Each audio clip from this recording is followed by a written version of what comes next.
Prophet Marshall Occurrence back up in this. So, like I said before, this is going to be an ongoing analog, because it's just me. And conversation, because you are on the other side, about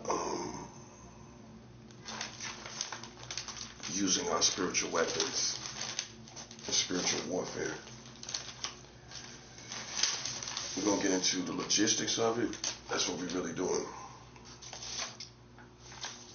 Getting into the logistics of everything that happened.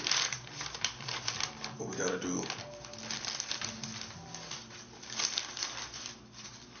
See, I realize that a lot of people are very spiritual without trying to be.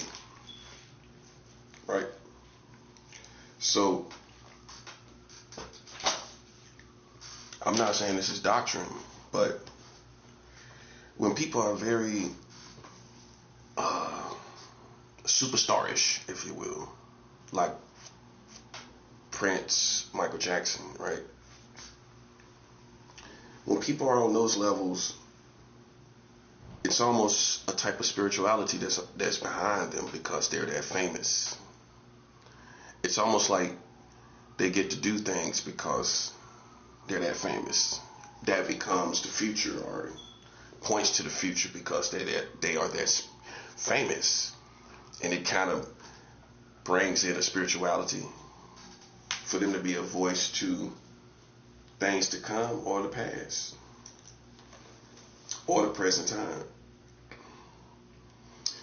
So when Thriller came out, I was born the year Thriller came out. I was born the year it came out. So everybody can't say that because it came out in 81. I was born in 81. I was born when Thriller came out. I'm the real life Thriller. I'm the real life Thriller because, see, all this stuff that happened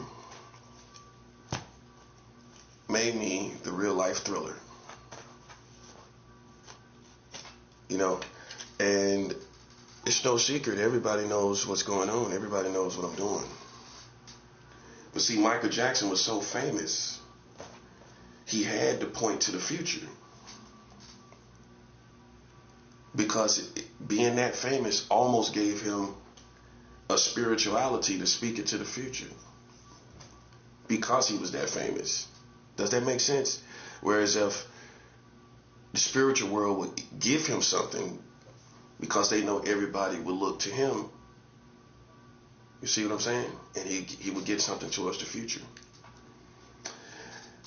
I'm the real life Thriller, born the year Thriller came out. Because of, and that's not talking about dancing and, and singing and no, that's not what this is talking about. I'm talking about America does not even know what they started with me, buddy. I'm the real life Thriller. I'm the real life Thriller. This is just the beginning. Because up until this point, I didn't attack spiritually certain groups of people. Up until this point, until they played with me. Once you play with me, buddy, listen, I zero in and I give you all I got, buddy. In the case of the lesbian and gay community, you've been using people in this building against me. You've been using people in Jamaica, Queens before I got here. You was using them over there, right? You've been using a lot of gay people, bro. And listen, and here's the thing about it. Glory to Yahweh. It's no reason for you to have done it. Glory to God. Glory to Yahweh. Because I wasn't part of your community.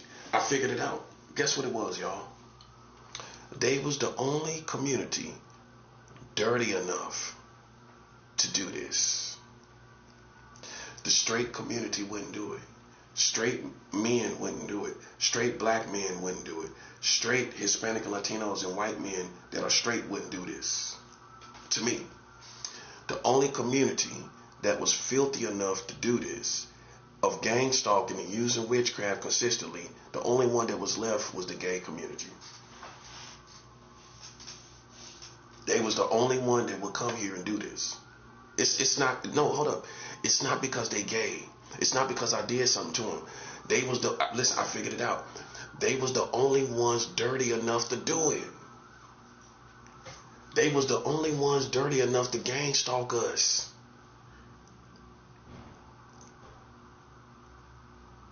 Now, I want you to think about that. I want you to think about that for a minute.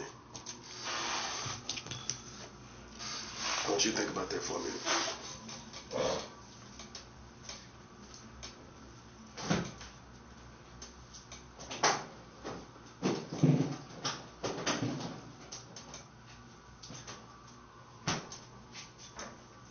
They was the only ones dirty enough to put HIV in my body on purpose. Oh, you didn't know about that? Oh, yeah. Well, that was a gay person. They was the Freemasons and the police and all of them got together and used a gay person, right? See, that's why in corniness, they thought that's what added them to the situation. No, you chose to add yourself to the situation. You know why? Because you're the only dirty community that would do this. See, I figured it out. So if you're being gang stalked by any gay or lesbian people, let me help you understand why, and you feel like you ain't done nothing to them. You want me to tell you what it is? It's not that you've done something to them. They the only ones that the Americans can hire to do this to you. Ain't no straight person gonna do this to you. It's some, but not all of them, because they gonna reason like men and women do. What I learned is gay and lesbian people, and I'm gonna do a whole video about this. They do not reason like we do. I'm gonna show you the definition of reasoning and everything. I'm gonna break it down. I don't want to get into it till I can talk about it intelligently and get into the logistics of it. But basically, reasoning is going to be based on your worldviews, your understanding, and your maturity levels as well. It's not just, you can be intelligent and reason like a child. You got them all, you got gamers, they're smart, but they reason like a child. You could be a nerd and reason like a child. You never reason like a man. So it's not a matter of lack of intelligence. It's a lot of dynamics that got to be broken down for how people reason. People reason differently, right? And so for them, they could be used easily to incriminate you and call you a sex predator, and they ain't seen you a day in their life. And my thing is this: people already accusing them of being sex predators. They already stigmatizing and demonizing gay people. That's what makes it so bad. Because they already going through a certain persecution themselves, and then they come around and oppress somebody else and at least try to, right? But you as a community have been killed for being gay. You've been killed for being who you are. And then for you to oppress me, you're a disgrace to your own gay community.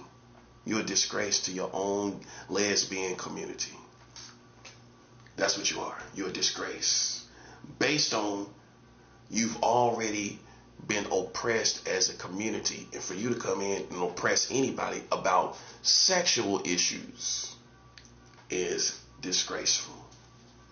Up until this point, I never focused on you. I told the truth as a Christian should tell the truth. And that's what everybody is doing. So you couldn't single me out based on that. You singled me out because you was the only one that would work for the Freemasons in the secret societies. You're the only one. I figured it out. Because straight people is not going to do this. Because they reason differently. How they reason is, well, I don't see them doing nothing.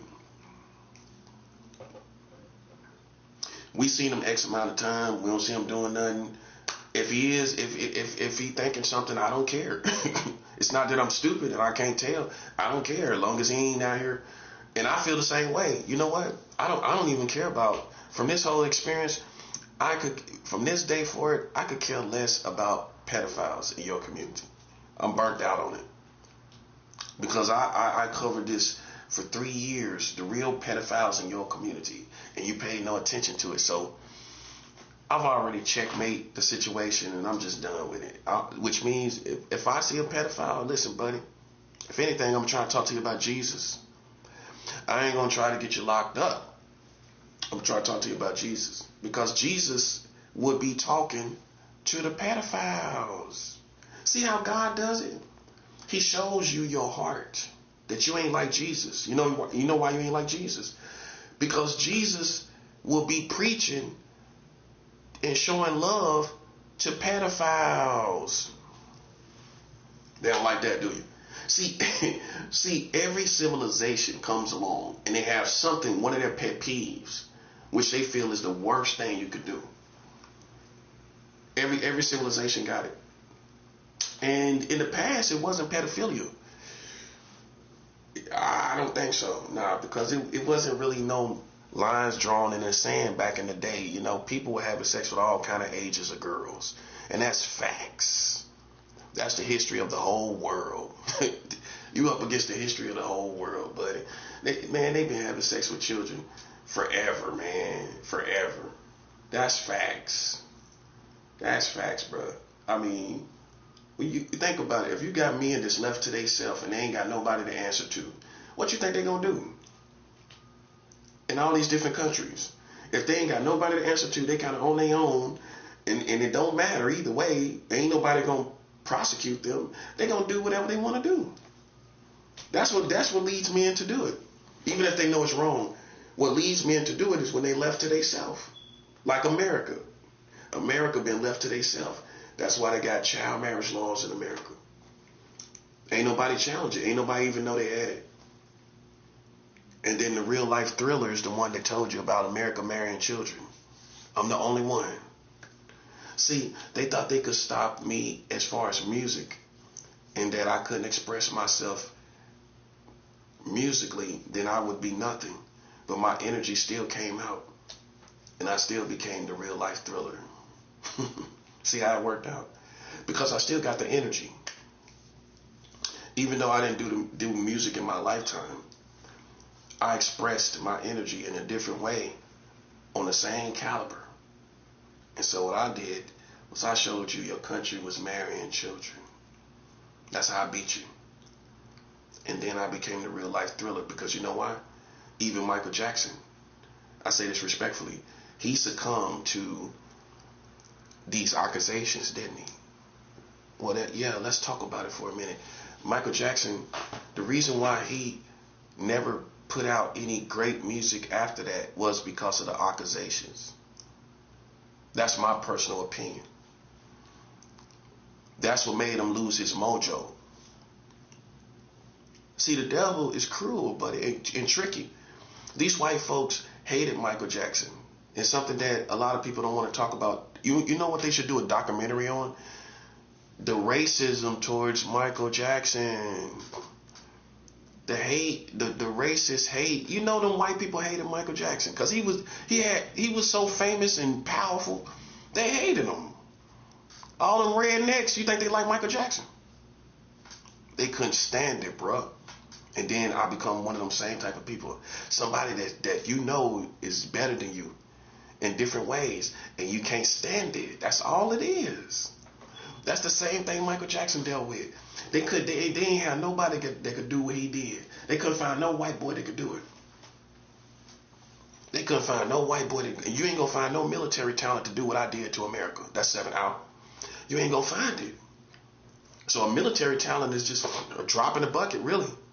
Same training, you know, you might have a little talent here and there, but you know, it's a little out the box talent, but nothing significant.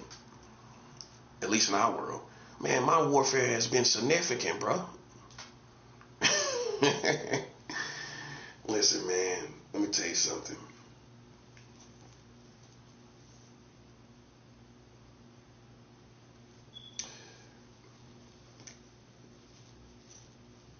You up against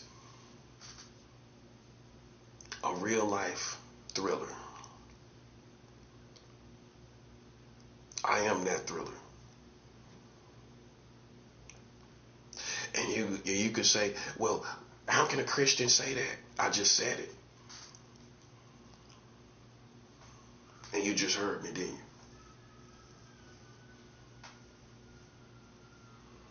You wanted to challenge me, and now you got it, buddy. Before this, I didn't say anything against the gay community. I didn't target you. I didn't curse any of your famous gay people. I didn't curse anybody that was gay. I'm talking about with my spirituality. As a prophet, I did not curse any gay people. I didn't curse any gay stars. I done went into all of the other side, the heterosexuals. I didn't. As far as heterosexuals, I've cursed many of them on God's side, right? I never looked and tried to find famous gay people before this time. I never did that. I never did it before until now, because I realized that you are the main ones behind this.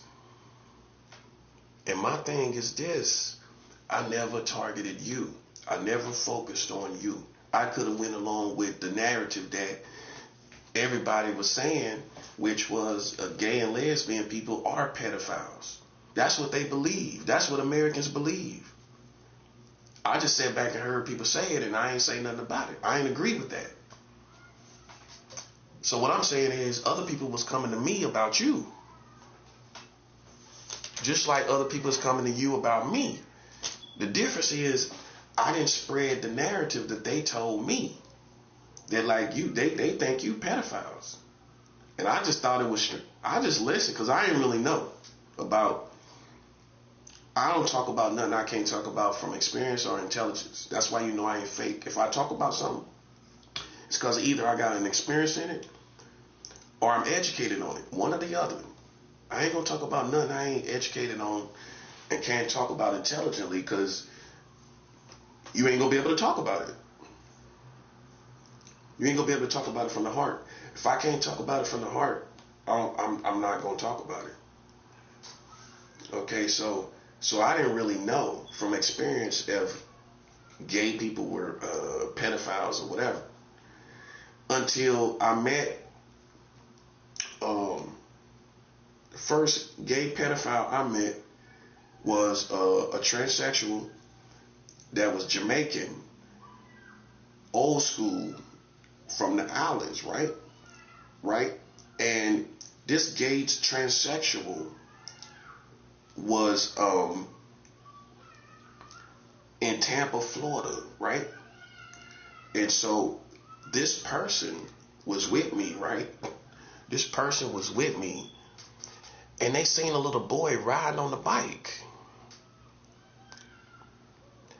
They seen a little boy riding on the bike, and they was sizing him up. And I'm like, hold up, that's a boy. That's a child. You know what that transsexual Jamaican said? I know. They knew they was looking at a child sexually. That's the first time I seen a gay transsexual that was a pedophile, for sure. Because this wasn't a teenage boy. This was like a little boy riding a bike. He couldn't have been no older than about 13 at best. And they sized him up, this transsexual gay person. I'm just with this person. I'm not against this person. I'm having an interaction with this person. This is Tampa, Florida, on Nebraska Avenue. Everybody know about Nebraska, right? This was Nebraska Avenue in Tampa, Florida, right? So I'm walking with this person through a neighborhood off of Nebraska Avenue. Everybody know Nebraska is the hood in Tampa, right? So I'm on Nebraska Avenue, and I'm in this neighborhood walking around with this tranny, this Jamaican tranny. This is an old school transsexual because they had an old school breast job. That's how I put it. It was an old school breast job. You could tell it was like from the 80s or something like that. Like that old, like that. So, this person approached me and was like, oh, I was looking at this person and look at how you walking, and I was wondering, who is that walking like you walking? So that's how that person approached me, and me and this person started talking. So a little boy rolled by on a bike while we was walking through a neighborhood in the daytime, obviously. Well, not necessarily, but it was the daytime. As the boy rode by on the bike, this gay transsexual is looking at this gay boy. So I guess obviously the gay transsexual and the child was on one side, so that I seen both. Not that I looked to him. They were, you see what I'm saying? I didn't look at him to see if he was looking. So he had to be on the side of the child, right? Where I seen him looking at the child. And I was like, hey man, that's a child. I pointed it out. I actually spoke up to this gay and transsexual person. and he said, I know. Just like that. With no shame. With no shame. With no shame. And that was the first time I really seen someone that was from the gay transsexual or the gay community that was definitely a pedophile. So when you use that word against me, and I don't show any signs or outward signs, all you can try to do is play psychological games. I don't have to do that. I can show you somebody from your community that opened up their mouth and voiced pedophilia. And I saved this conversation. I didn't try to come out here and just say, yeah, I've seen one of them gay dudes as a pedophile for sure. I know for sure. Without a shadow of a doubt. Not trying to find a hunch and use telepathic kids to try to figure it out. No, not that. Not that. Somebody actually telling me in so many words, they know that's a child and they don't care. This person didn't care. And it wasn't a young transsexual. This was an old transsexual. Had to be early to mid 50s. Early to mid 50s. About, it wasn't 40s. Wasn't in their 40s. Early to mid 50s. About that. Voiced pedophilia, didn't even care. So for me, that's my experience that I've seen in my life. I've seen the real thing, and I've seen that among the gay community. Up until now, I never targeted you for it. I never singled you out for it, and I could prove it. I knew for sure that you felt that way about children. I can say I know for sure. I heard somebody definitely that was a transsexual that voiced lust for children. But I never formed my opinion off that. I could have, because that's what most Americans are going to do. They only got to meet one transsexual that shows desire for children, and because they're ignorant, they're going to form their whole opinion about all these other transsexuals. That's just how it is. You can't do nothing about that, because that's the simplistic mindset of most Americans. They're not sophisticated like me, to where even if I seen that, I could say, well, that don't mean every transsexual is like that. You know what I'm saying? They ain't gonna try to differentiate either one. They gonna stigmatize it and demonize you and say, yeah, they like off of one situation. You see what I mean? So that's my experience. That was the first experience. The second experience was this white gay guy. He wasn't a transsexual. He was just a gay guy. He didn't try to look like a girl or nothing like that. He was a white gay dude. And me and him was just hanging out. Once again, just hanging. I'm not asking him no questions. I'm not challenging him about his sexuality. I'm not trying to make him talk about who he is or nothing like that. He just volunteered this information. This white dude named Finn, like, I guess like Fin. Finn, right? Once again, this is down in Florida. So I'm in Fort Lauderdale this time. And I'm living with this dude, right? I'm living with this dude. And he tells me that the white dude, I think about children sexually when I get high. I'm like, you can't unhear this. So I don't know if he obviously it was on his mind because we definitely wasn't talking nothing about, at this time, I didn't even know America was marrying children, so I wasn't having those kind of conversations.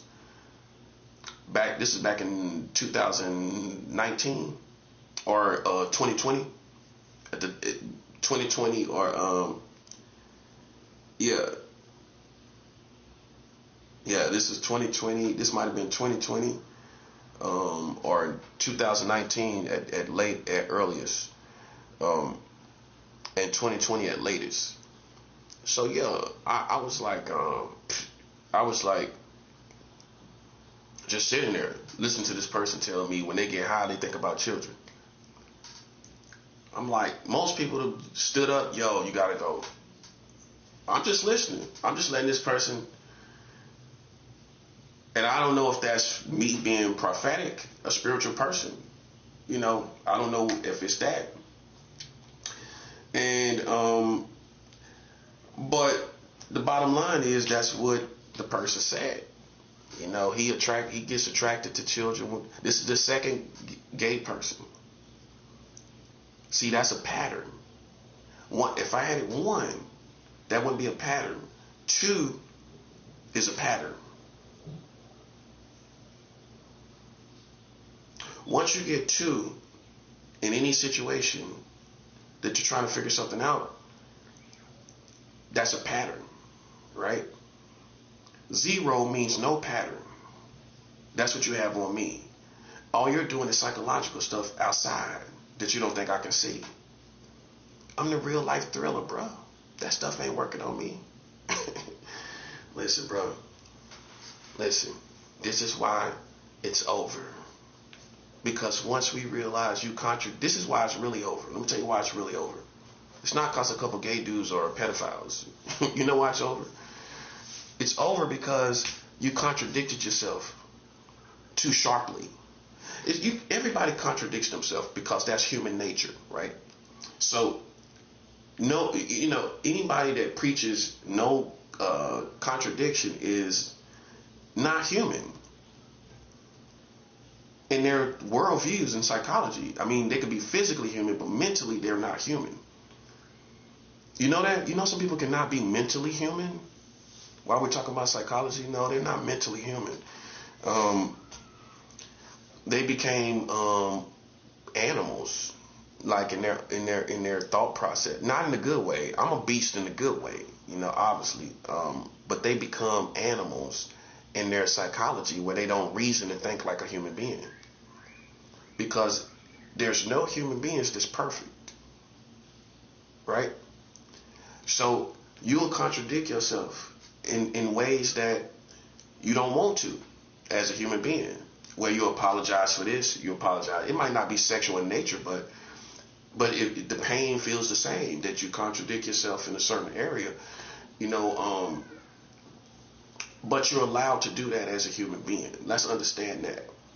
As a Christian or Catholic or wherever you are, you do not let these dirty Americans make you seem, because people love to stigmatize religious people as pedophiles, right?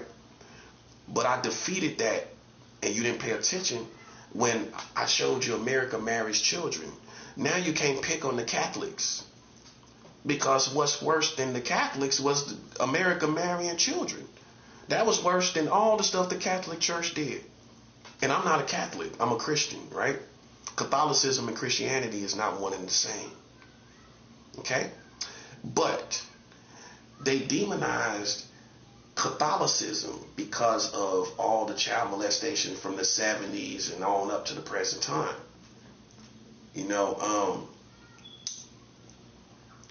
But the whole time, America, while they was demonizing Catholics, because it wasn't the Christians. Christians get a scandal every once in a while, just like the heterosexuals get a scandal every once in a while. The Catholics was the ones that was systematically raping the children or molesting the children, right? But nothing was worse than marrying children in America. Now that we know we're at the end of the world, nothing was worse than marrying children. Nothing was worse than that. Nothing was worse. So let's update ourselves, because everyone likes to look at the Catholics as the worst devils in the world and all of this stuff. That's just an American culture type of thing. With all the scandals in the American Catholic Church, they always make that the worst situation, right? So with that being said, let's update ourselves. You know what the worst thing is in your country? You marrying children. I don't talk about it no more, but I keep the ring on my finger. I'll talk about it like that. I keep the ring on my finger. I keep the ring on my finger for me defeating your integrity. You can't contradict yourself. Here's the punchline. Too sharply. If you contradict, you're allowed to contradict yourself to a certain degree, but you can't contradict yourself too sharply, because it can prove to be fatal. Okay? You, in your case, it's over, because it's nowhere to go after you cause all these problems about children. You cause all these problems about children, right? But it's just as normal as apple pie in America for you sexualizing children. Now that we know you got child marriage laws in the United States of America. You got child marriage laws, right? To marry children is the same equivalent of molesting children, right? It's the same details, right? When we find out girls as young as 10 years old was sexualized in your community, right? In a marriage, they was married at 10 years old. They was married at 10 years old, right? Okay, that's not child molestation. That's not pedophilia. 10 years old is not. 11 years old is not. You lose, buddy. You've been beat by the Thriller. And listen, once you've been beat by the Thriller, you can't listen. This is for Michael Jackson. This is for R. Kelly. This is for every black man that you act like you was crucifying like Jesus. Like you wasn't doing nothing with these children the whole time. This is for them. This is for Michael Jackson. You act like you were so pure as a community. All you dumb bird brain Americans. I'm talking about the ones, I ain't talking about the lawmakers. I'm talking about the community. Because what I learned is you just as worse as the government.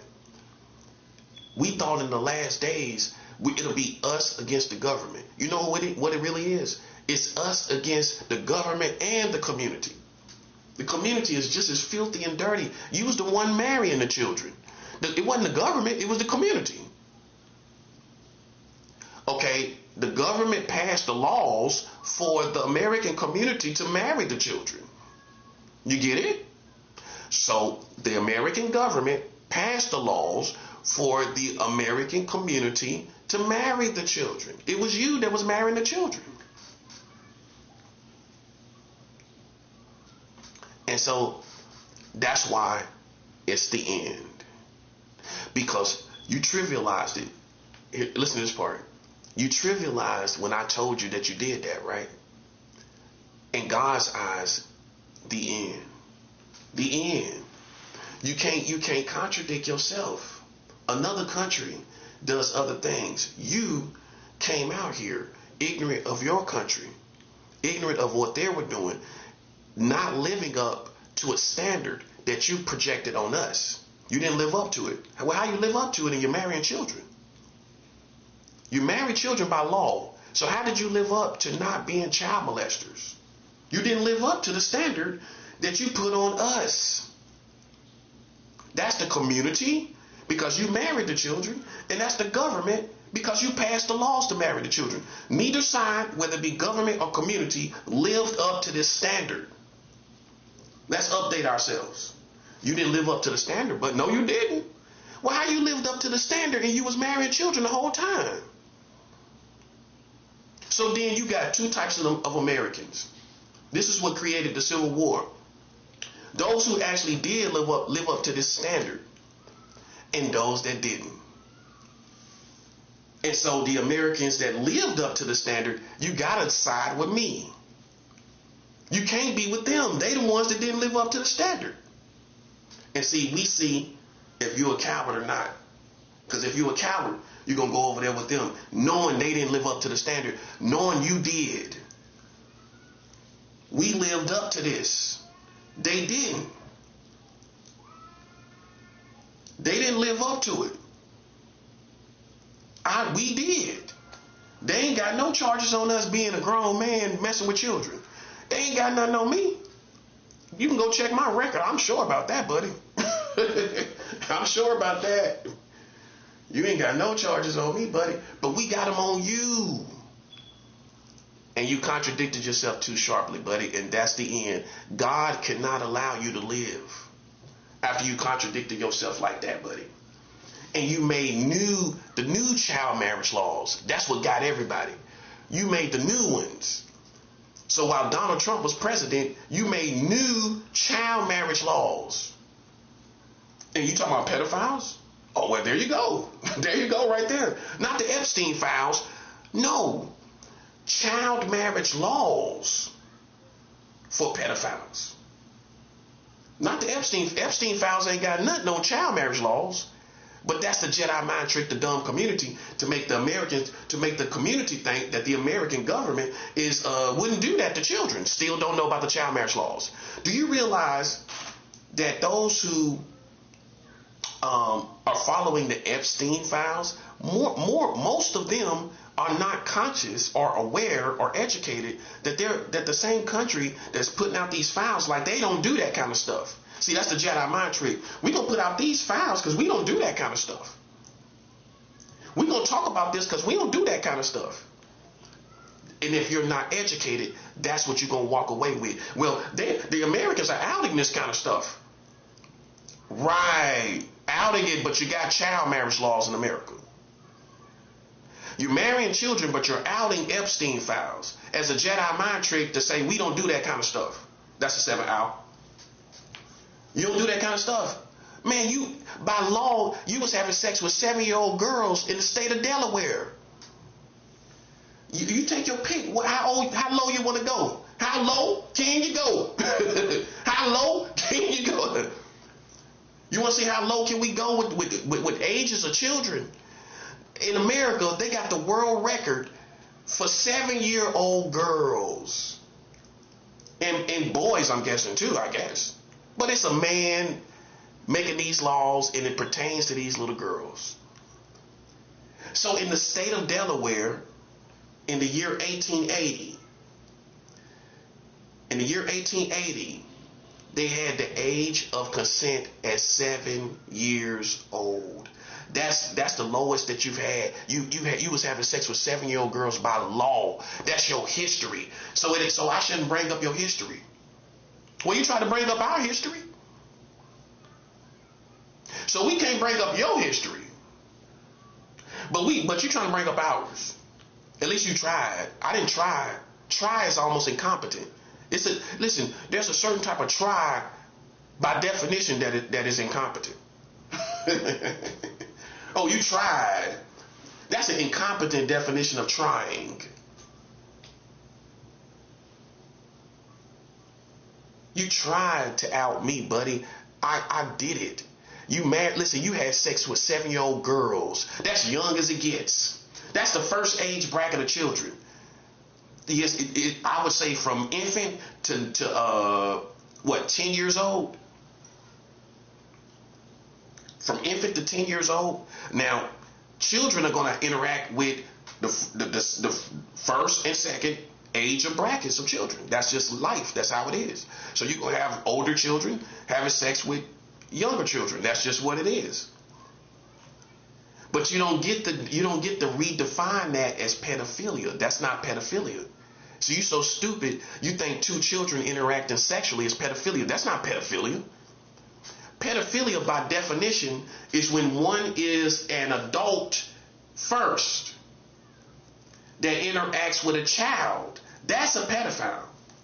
The definition has to be an adult interacting with a child physically, sexually. If you don't have that by definition, you're talking about something else. You can't just put pedophile on everything, little buddy. I know you're not that educated. Well, how is a pedophile? It's two children. Which one? Which one do you want to pick to make the pedophile? Oh, the one that you want to demonize. Well, if they both children, how you could say legally both could be held liable legally. Well, if I'm underage and she or she's underage, well, we can hold them. See, you don't want to face the music. You see how that is? If I'm under 18 and she's under 18, that's not a Jedi mind trick. That's technicality. Some of you understand in law. Some of you listen how people get off for doing stuff that they did do. You know how to get off? On technicalities, buddy. And that's the rule. Listen, that's the games the whole world play, buddy. If you don't know how to play it, get out the game. You see what I'm saying? Because technicality is all that people going to go by. Because we all can split hairs about other things. We can go on and on about other things. So then what is the court going to do?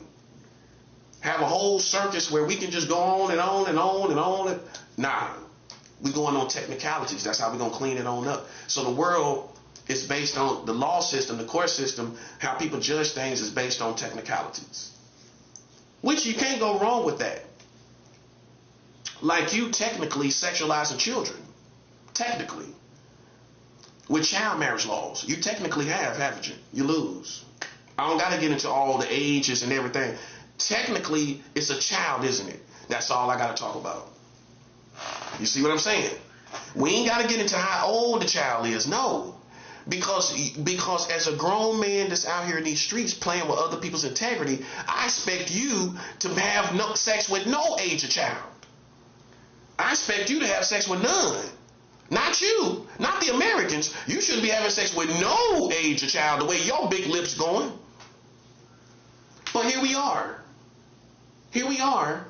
Where you having sex in New York, the age of consent is 17. 17 is not a man.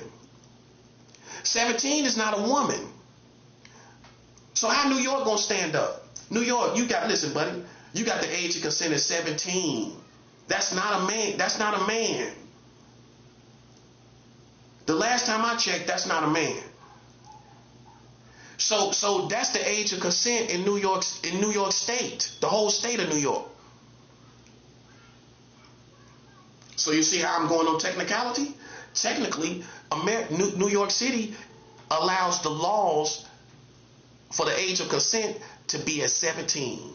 That's a child. If she goes to the doctor, that is classified medically as a child, not an adult, not a young woman. No, it's not a young woman. It's an old child. That's what it is.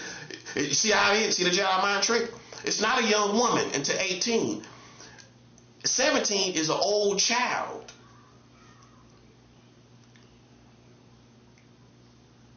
Still a child, isn't it? And that's what we talk about. That's the technicality. That's how you do it. You do it good and clean and professional. You can't come back from that. You can't come back from marrying children and right here in New York, you got the age of consent at 17. You can't come back from it. What you gonna say? Because a pedophile gonna say, well, you having sex with children technically. So what's the difference? Oh, a certain age of child. Now we're splitting hairs instead of being technical. See, technicality in this situation proves your morals, right? If you were so moral, then you would just make it 18.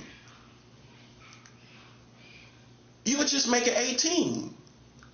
But you still want to leave the door open for fantasy so a man can fantasize about still being with a child. That's why you did it. Well, you tell me why you couldn't just make it 18. You know why you didn't? Because you're leaving the fantasy open for a man to still have sex with a child. No, don't have sex with all the children, but we'll leave a little door open for you. So you can have sex with some type of child. So you still have that fantasy. Well, explain the logic. 1 year difference, why not just go ahead and have integrity? Why not just go ahead and make it 18? It's only 12 months. Why would they leave the door open for 12 months difference? Ask yourself that.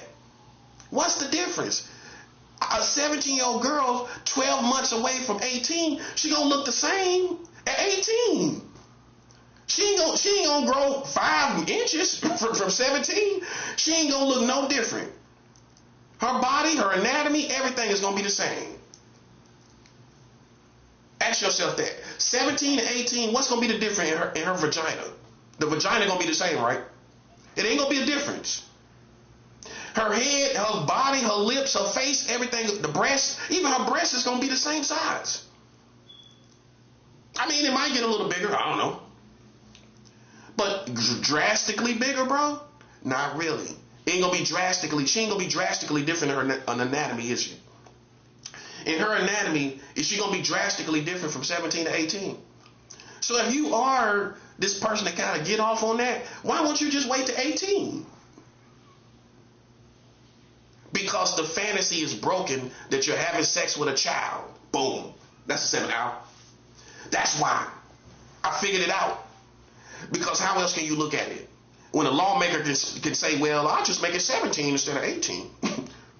It's like an insult, right, to a grown man. So why won't they just do it? Because it leaves the door open for a man that's a pedophile to ejaculate harder because he know he having sex with a girl. It leaves the door open for the fantasy. Oh, you don't think that's what it is, man? See, a smart man knows, bro. You tell me how you ain't gonna make 17 to 18 and it's only 12 months different and the girls are, you can't say, well, we did that because the girls look different at 17 from 18. You can't say that. It's 12 months away. It ain't gonna be it's gonna be the same thing.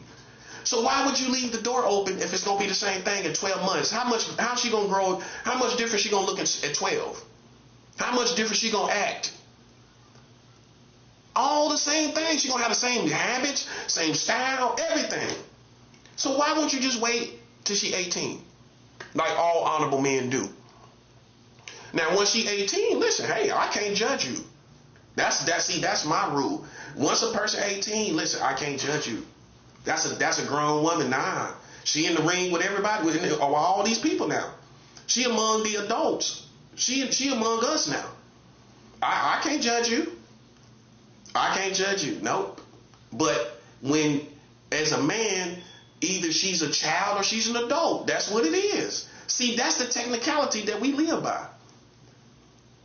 As far as black men, as far as me, I'm going by, is she a grown woman or not? Is that a woman or not? Okay?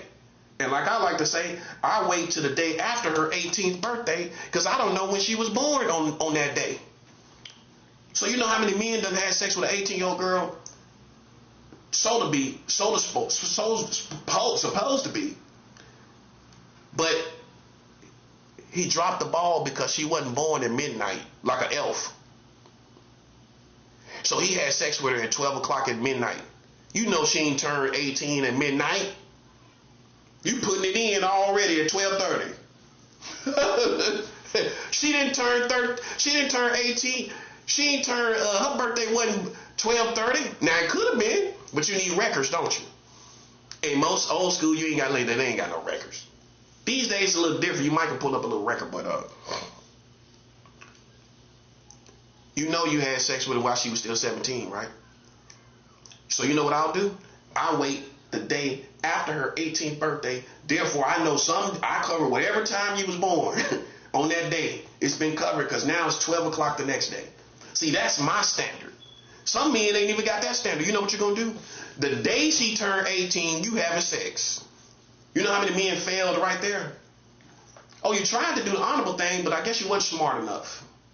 Well, how I look at it is, you don't know what hour she turned 18. So the best thing to do is just wait till the next day. Now you know for sure she was born sometime that day, and now it's the next day. So how she ain't 18? See, that's the best. Now you're talking to the best. And half of y'all didn't do that. No, you didn't. Listen, man, listen. You knew a girl was turning 18. You tried.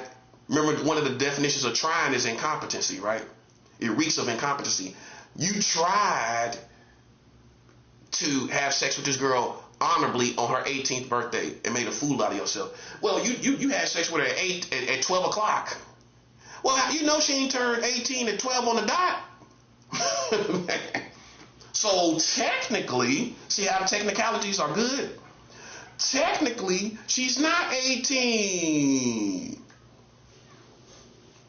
She's not. She's still 17. You lost. You still lose. That's not splitting hairs. That's being clean and professional. That's what it's called. And it don't take a perfect person to do that. See, to be professional and clean, you don't got to be perfect. I ain't got to be perfect to wait the next day. That don't make me perfect. I just was professional. I wait the next day. I know for sure she's 18. Ain't no doubt about it. Ain't nobody can dispute it. Okay, the next day she not 18. See, a doctor gonna come in and say, well, she was born about 3:45. So when you had sex with her about 9 o'clock in the morning, she was still 17. And guess what? A good police detective can still lock you up. Oh, well, yeah.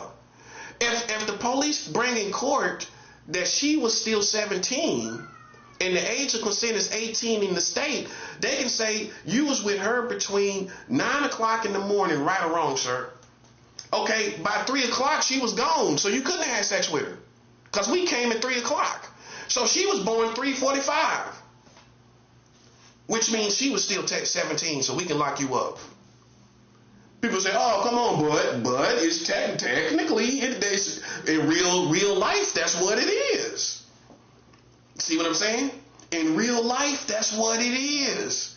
You can't dispute it. That's why that's how the court system is. Brutal, bro.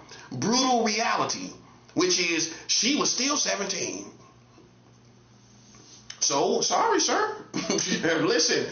What you should have done, and this is what the justice is going to tell you, you should have waited till the next day. Because let's just say she got parents that know she's dating this older guy, and that's how it happened. And they going to crash the party. And they sent the police over there.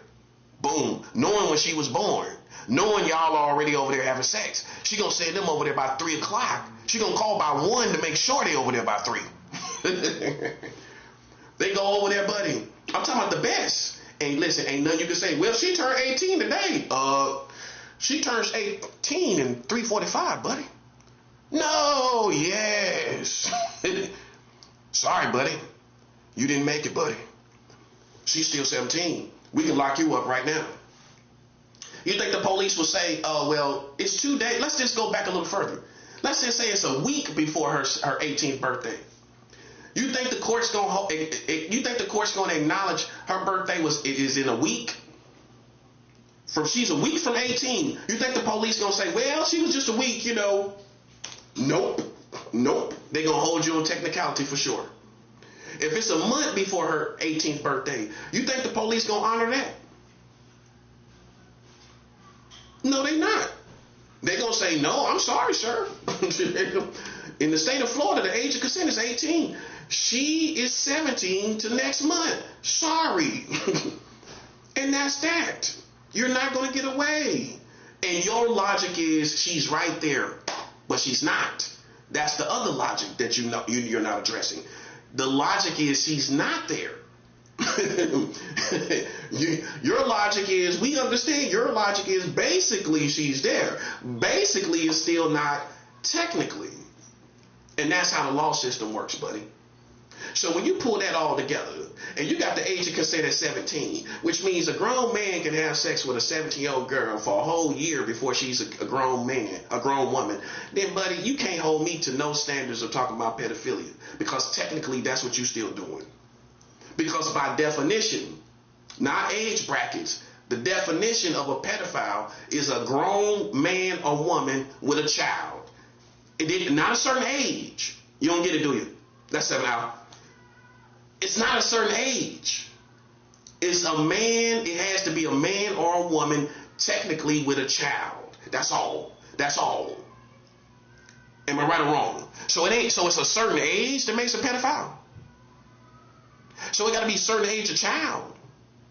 No, it don't. No, it don't. No, it don't. You know why it don't? For sure. Because everybody can't decide on which age makes a man a pedophile. You get up here in New York is 17. Down there in New York, North Carolina is 16. In Florida it's 18. I can show you 3 different ages of consent in your country. So you couldn't decide. So what a wise man gonna do? Be technical.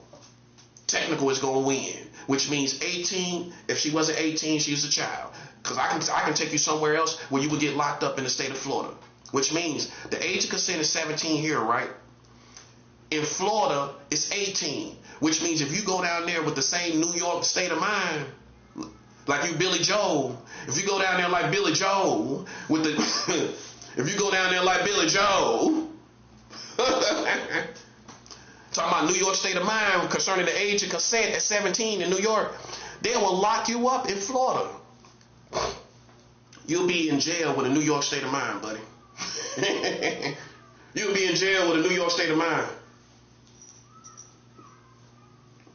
You'll be in jail with a New York state of mind, little buddy. Because the age of consent is 18 there. They not trying to hear, oh, well, in New York it's 17. Yeah, but you're not, but technically you're not in New York, are you? Technically you are in Florida, aren't you? Yes. So we see your logic, but listen, you are required to be educated in your country. If you a dummy, you going to jail for being a dummy. And that's it. And it's the same thing. If when you hold me to a different standard, you people that are ignorant, whether you be white, black, or whatever you are prosecuted spiritually for being a dummy. Not knowing your country is marrying children, talking about pedophiles. See, that's the highest level. The prophet goes above the courts. We are the highest court. And when we find out you marrying children, you all going to court. Because you all are guilty as a community. I don't care about an individual. You insult my intelligence. I don't care that the next man over here ain't having sex with children. No, we gonna go by the laws of the land. If your country allows it, how you gonna say something to me? You don't get it, do you? See, because you're not that bright. You thought you was. If your country allows it, how you gonna tell me what to do? If your country having marrying children, how you gonna tell me about a pedophile? Your country allows it. The men of your country, the authorities allow this. That's what you don't allow or disallow anything as a slave. You a slave. You don't disallow or allow anything. These authorities do. And they allow people to marry children. They allow people to have sex with children. So who are you as a slave standing up talking about a pedophile? You are a dummy. That's what. You didn't know. And listen, hey, just like DMX said, what you don't know gonna split you. What you don't know gonna split you. What you don't know gonna split you. That go for you and your children. If you got your children out here gang stalking and playing games like that little girl they got yelling out there, that's a gang stalker. It's so pathetic. They got girl gang stalker, little baby, little girl. They got little babies out there gang stalking, bro. Hey, as soon as they become an age, they crawling over to you. That's gang stalking, ain't they? Hey, they crawling over to you. That's a gang stalking move. That's how they gang stalk you. Go crawl over to them. Hey, they crawling over to you. Look at the little girl's eyes. She's gang stalking. Look at her eyes. She's gang stalking you. She's crawling over to you. No, you thought it's cute. No, she's gang stalking, bro. They done trained her to gang stalk. Listen, they done trained her to gang stalk you, bruh. When she crawling over to you, they trying to see where your mind is at. They trying to see if you're getting a sexual rise out of it. They trying to see if you're gonna mishandle the child. I'm dead serious. I'm dead serious, bro. I can't make this up, man. What we can't really make up is that they're marrying children simultaneously. You know what simultaneously means? For dumb white people and dumb black people, simultaneous means at the same time. It means at the same time. That's the definition. Simultaneously means at the same time, right? So they're marrying children simultaneously while saying you are a pedophile, but marrying children simultaneously at the same time. They're calling you a pedophile, but marrying children simultaneously. See, I'm just one of those wild, intelligent men, the ones America hate. You know why they hate me? Because I'm right. Because I'm intelligent. Because I'm telling the truth. Listen, you don't meet men like me, but once in a lifetime. Ones that really know what they talking about. And they intelligent. You don't meet men like me every day, no. Because half of these people talking about conspiracy theories or whatever else they talking about, they don't even know if that's true. What I'm talking about is true. You don't meet nobody like me every day. Because I'm right. It's not a matter of dispute. I'm right. It's not even, you can't even dispute it. You can't say nothing. They marrying children, that's the bottom line. That's the bottom line. In 34 states of this country, they're marrying children. How you gonna tell me as a competent man what I can do? And you marrying children. Everybody gonna say, well, that's it. I don't care what they talk about with children no more. All you can do is defend your own children. That's all you can do. You can't come out here and defend nobody, and your country gives laws to marry children and everything, and they doing all of this all in the whole community. But then you out here trying to defend for children. You can't do it. Ask yourself why nobody ain't said nothing. Jay-Z didn't say nothing, did he? Sean Carter didn't say nothing about no child marriage, did he? Beyonce didn't say nothing about marrying children her whole career, did she? She didn't advocate to it. She didn't say nothing about it. LeBron James didn't say nothing about no child marriage, did he? He didn't say nothing about it. You name them, buddy. You name your best. And I'm going to show you none of them said nothing. None of them. Al Sharpton ain't said nothing. Jesse Jackson didn't say nothing about no child marriage laws. Now, it's getting spooky, ain't it? When I can show you your whole country virtually said nothing. And that's why I am the real life thriller. You wanted to talk about these children. You ran up on the thriller, buddy. I'm the real life thriller, buddy. Now you realize I bring you into the real world where your country is marrying children. And ain't nothing no white redneck woman can do about it. Ain't nothing she can do. Ain't nothing she can do. What's she gonna say? It ain't no excuse. You know how they respond when I put it online. Well, what this got to do with anything? Now, if I was talking, yeah, that's what they say, right? Yeah, have these redneck women talking about what that had to do with the video?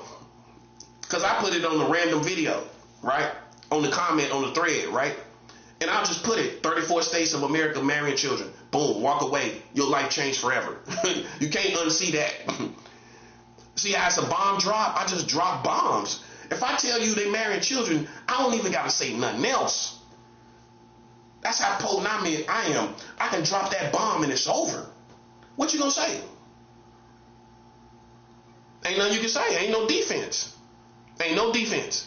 They marrying children. Well, well what? Ain't nothing you can say, buddy. Ain't nothing you can say.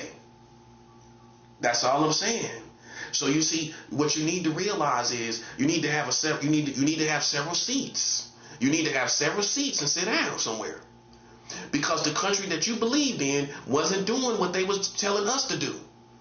They was marrying children. These other smart white people was putting penis all in children this whole time. And how more fitting that a black man is the one to tell you this?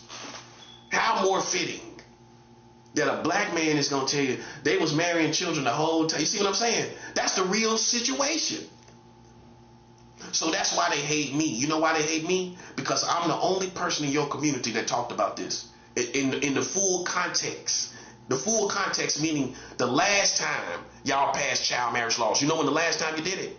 You did it, the last time you did it was July 1st, 2019. Go look it up.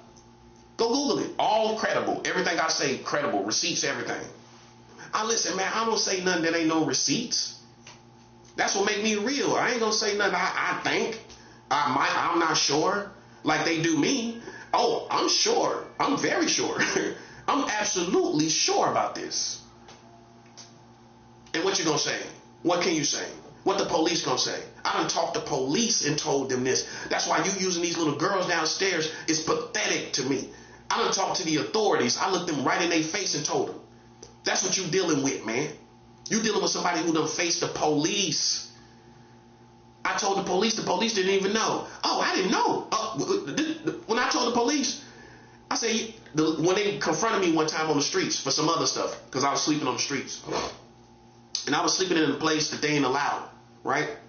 So, 2 police officers came and confronted me. I'm halfway thinking they're gang stalkers anyway, you know. Just healthy paranoia, you know. So I'm like, yeah, because it could be true. That's why it's healthy paranoia. And you can adjust based on that healthy paranoia.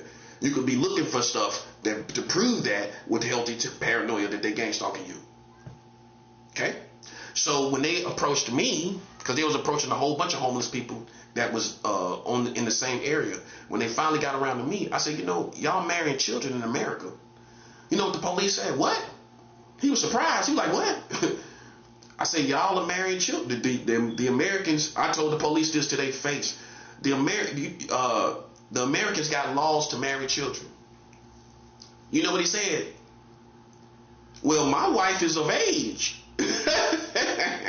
Hey, the police just making sure he wasn't liable, wasn't he? It ain't like I was ever talking about his family, right? How about, you know, this dude said, hey, he cleared his conscience quick, didn't he? He said, hey, he cleared his conscience quick.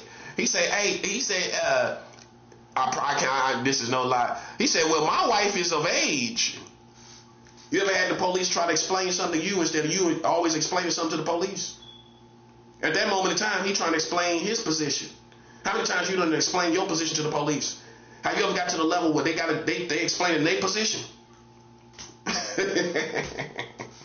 Hey, I had the police explaining their position, bruh. While you got little kids yelling on purpose to try to trigger the mind like I'm stupid. I done had police try to explain themselves to me. I'm trying to show you the person I am, bruh. I'm trying to show you. This is no lie. I talked to the police. I told them, I said, look, man, y'all marrying children in this country. He said, what? I said, they got laws to marry children in this country. He said, well, my wife is of age. I said, well, you know, obviously I sidestepped that. I don't even know what to say to that. I don't even remember what I said to that. But I just kept letting them know, man, this country's been marrying children this whole time. I think I said something to that extent. And you know what the police said? We thank you for this information. Because most likely, like I said, they were gang stalkers, or they were being sent by the gang stalkers based on information, based on these ghetto politics that they couldn't prove. So that's why they was over there checking me out in the first place.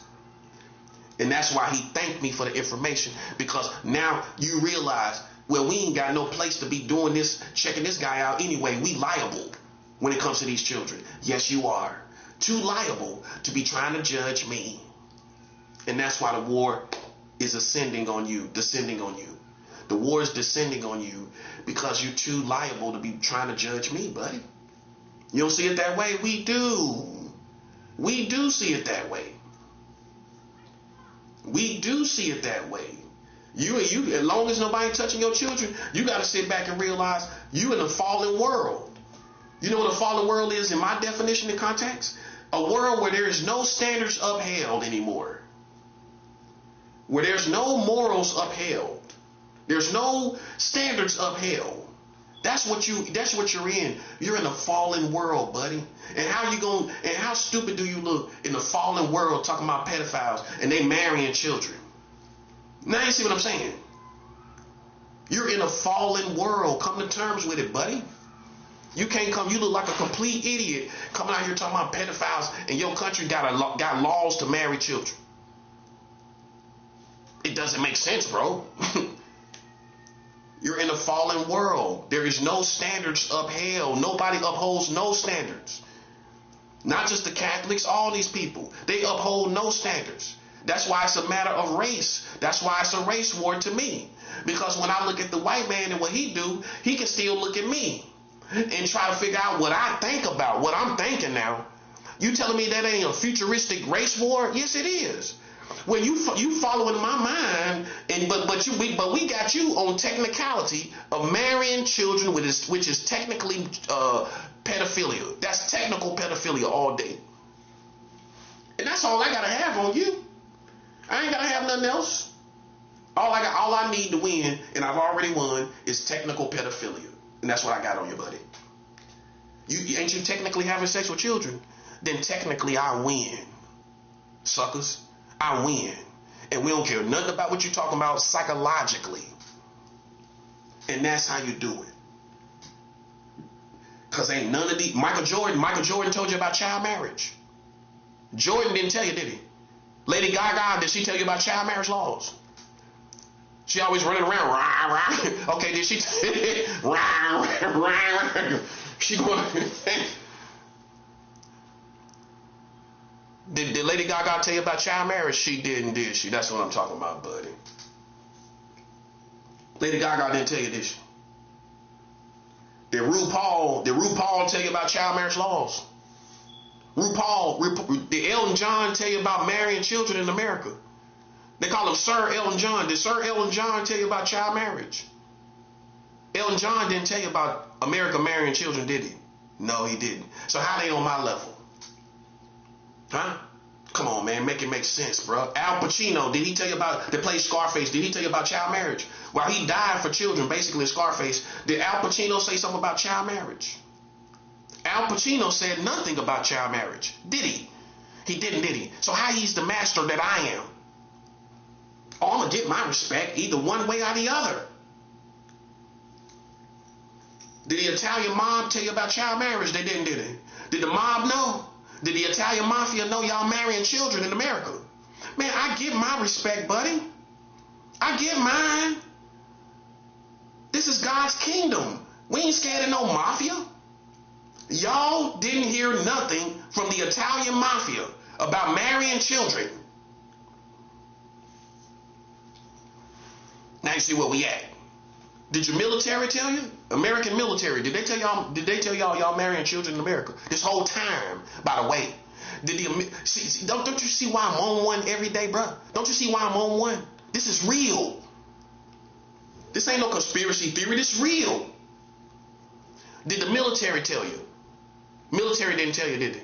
So the military been running around, marching around, running around, jumping on boats and jumping on water, jumping on boats and water. Jumping on boats in water. They ain't tell you nothing, did they? Oh, guess why? Because the American military is liable as well. Oh, they not? Oh, they are. Under the UCMJ program, which stands for the Uniform Code of Military Justice, which determines the age of consent for all military personnel, the age of consent is set at 16 years old in the military. Oh, you didn't know that, did you? You didn't know in the military the age of consent is 16 years old. So if you joined, for the slow people, if you join the military, you have the right to have sex with 16-year-old girls and boys if you join the military. Under the UCMJ program, which stands for Uniform Code of Military Justice. UCMJ, right? That's 7 out. UCMJ stands for Uniform Code of Military Justice. installment determines, and nowhere else, not the country, not the laws, not the Constitution, under the UCMJ program, all military personnel, no matter if you're a general or a computer technician in the military, you could be a food technician, for crying out loud. Whatever you do to enlist in the military, once you're in the military, the age of consent is different than whatever state you're in, whatever state you're stationed in. You don't go by the state that you or the place that you're stationed in. They gave them their own age of consent to abide by, which is 16 years old, which means all military, the general, the lieutenants, the Green Beret, the Air Force, Navy SEALs, all of them, every branch of the military abides by this age of consent set by the UCMJ, set by the Uniform Code of Military Justice. They determine the age of consent for all military personnel, which is 16. So military is having sex with 16-year-old girls and boys too. Oh, go look it up. Go look it up. Go Google it. That's all you got to do. That's all you got to do. Okay, that's all you got to do. Okay, so you see where I'm at? It's scary, isn't it? It's scary. Just admit it. This is why I get the respect I get. People think it's great white hype or black hype in my case. You feel that way now? When you realize even the military is having sex with 16-year-old girls and boys? Huh? Come on, man. Stop playing, bro. Stop playing. Now you see why I take no competitors. Now you see why I play no games with nobody. Because ain't no way in the world you gonna stand up on me and y'all country, even your military, is having sex with 16-year-old girls and boys. Would you let your child have a 16-year-old child have sex with a grown man? No, you're not. You know what you're gonna say? Especially black culture, you can wait. When you 18, you can do whatever you want to do. Technically. And I'm going to still be talking to you.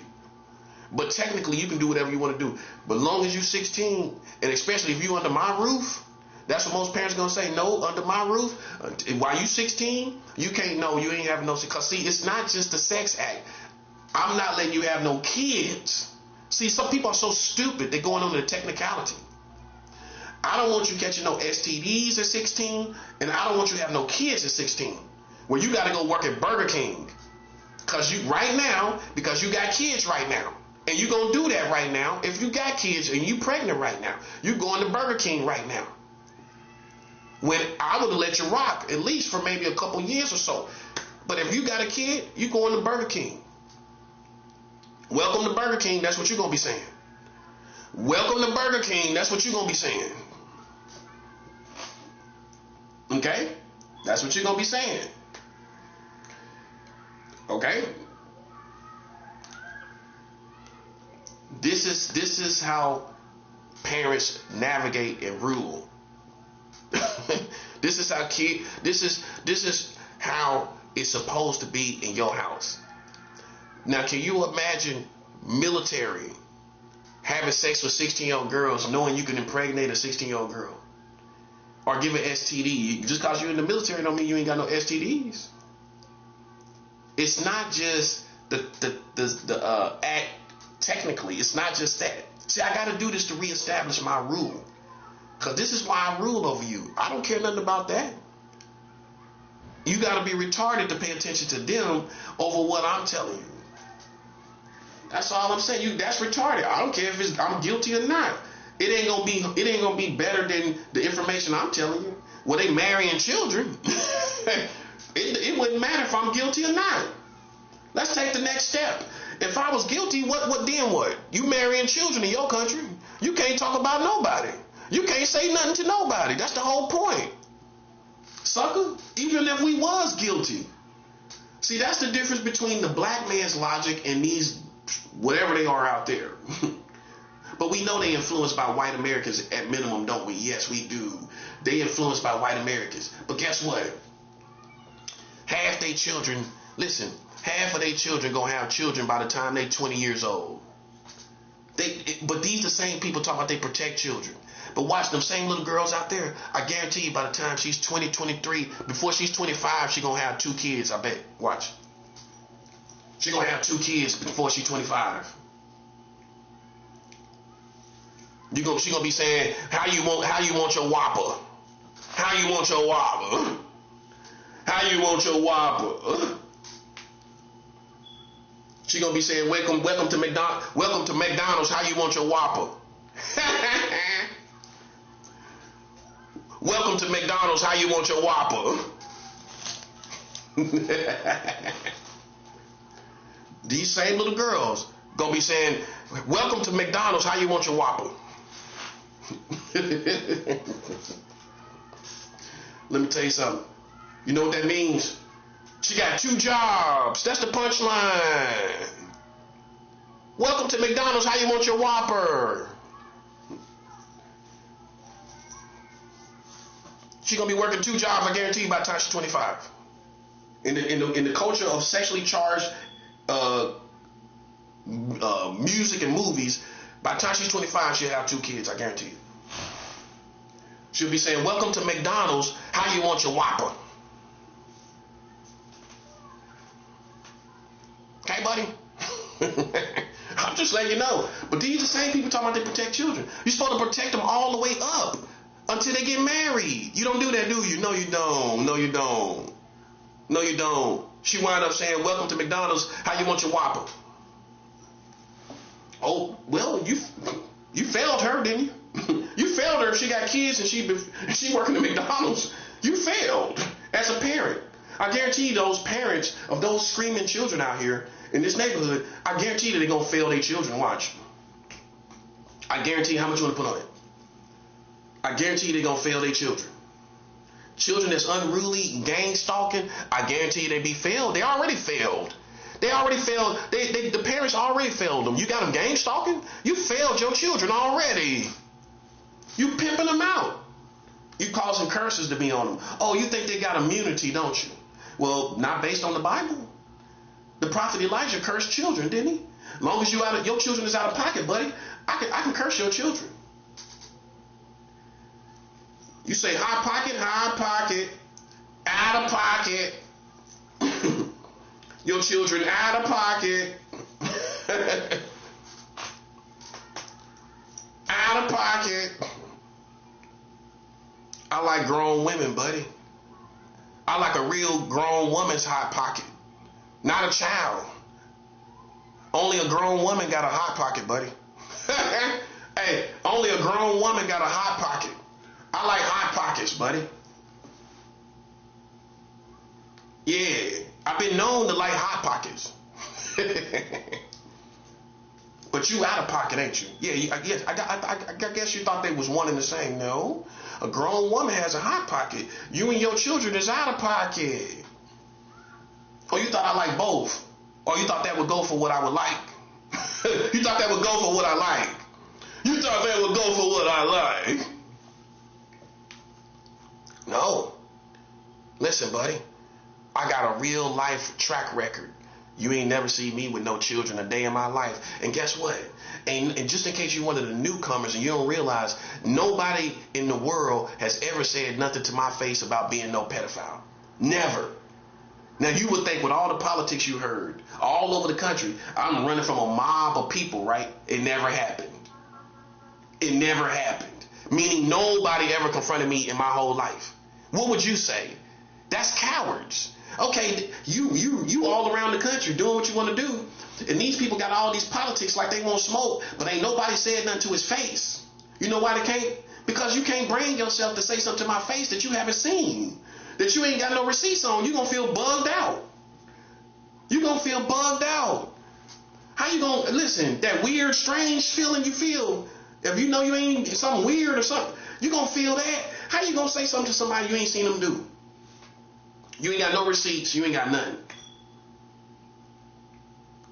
But then we got these people marrying children in America, and you can't believe that. That's right in your face. See, that's what type of crowd we dealing with. People who can believe more in some weirdo stuff they doing with intuition and psychic energy and all of this. But I got real laws right here. Real laws right here. But you don't believe that. See, that proves the state of your country, bro. So stupid and retarded. I can show you that your country is doing the exact thing you talking about. And that makes me the real life thriller. Yeah, you can't come back from that. I don't care what you're doing. You can bring your children, you can set up a whole tent of children out there. You can set up a whole tent out there with children. You can set up a whole tent out there. And guess what, buddy? You can't come back from marrying children in America.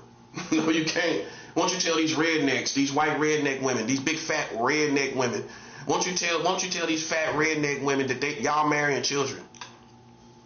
She think y'all got it going on. She think the Epstein files is the worst thing in America. Won't y'all tell these fat redneck women that y'all marrying children?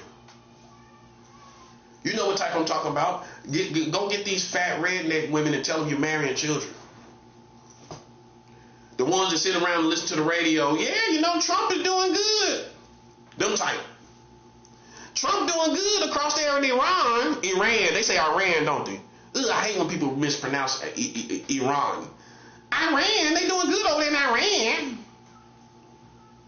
Ugh, give me the heebie-jeebies. They doing good over there in Iran.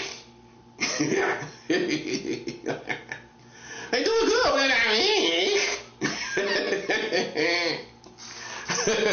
Hey, they doing good over there in Iran, ain't they?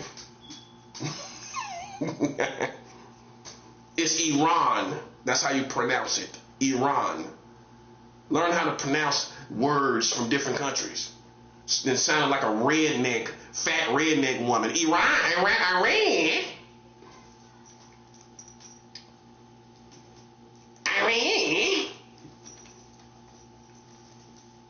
It's Iran. And you got a problem with Iran, you know that? I bet Iran ain't got laws to marry children, do they? Iran marrying children. Oh, guess who else is not marrying children? Russia. Russia has no laws to marry children. Oh, you didn't know that? If everybody doing it, why Russia ain't doing it? Russia ain't marrying no children. They ain't giving you legal right to take them home. China is not marrying children. So let's review. China is not marrying children. Russia is not marrying children. They have no laws to do so. But guess who has laws to do so? Guess who have laws to do so? Guess who have laws to do so? America. America marrying children. Russia doesn't marry children. So is Russia better than America? Russia don't marry children. So America better than Russia. So even though America is marrying children, you think America is better than Russia. That's the punchline. Russia is better than America, morally speaking, because they don't marry children. China doesn't marry children, right? So would you say that Russia is better and China is better than America, or no? Yeah, nah. When you know America's marrying children, who's better, Russia and China or America? Who's better? Who's better? So you can still say America is better than Russia, but Russia don't have no laws to marry children. You can still say America is better than China, but they marrying children over here.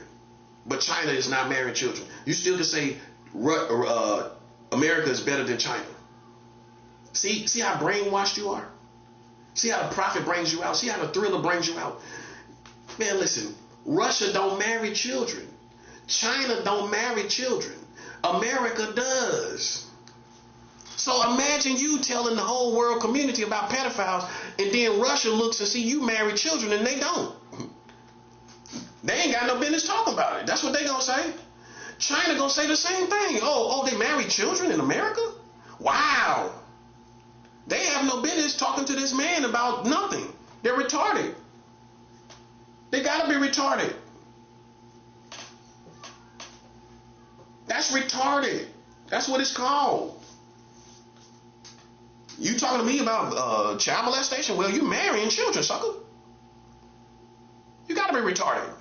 You gotta be retarded. You gotta be retarded. Donald Trump hasn't said anything about child marriage, has he? That's 7 hours. Why Donald Trump ain't talking about America marrying children? He ain't said nothing about it. Why hasn't Trump said anything about it? He talks about everything else. He talks about Roseanne Barr, random stuff. He talking about Roseanne Barr. So he can talk about Roseanne Barr, but not child marriage laws. That shows you how pathetic this country is. He can talk about LeBron James, which he has in the past. You can go look it up.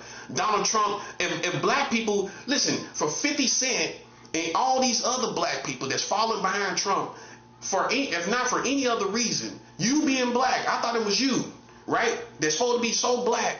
Well, then Trump said something about LeBron James. That's y'all number one homie right there. He said something. He said basically he insinuated that LeBron James looks stupid. Like he got a low IQ. You can go look it up. He was LeBron James was being interviewed by Don Lemon actually. And obviously the conversation was against Trump. So to save face, Trump talking about well, you know, anybody that can make LeBron James look smart, and I'm gonna just trail off on that, but that's how he said it. He said the part that we know for sure where he criticized the IQ of LeBron, he said anybody that can make LeBron James look smart.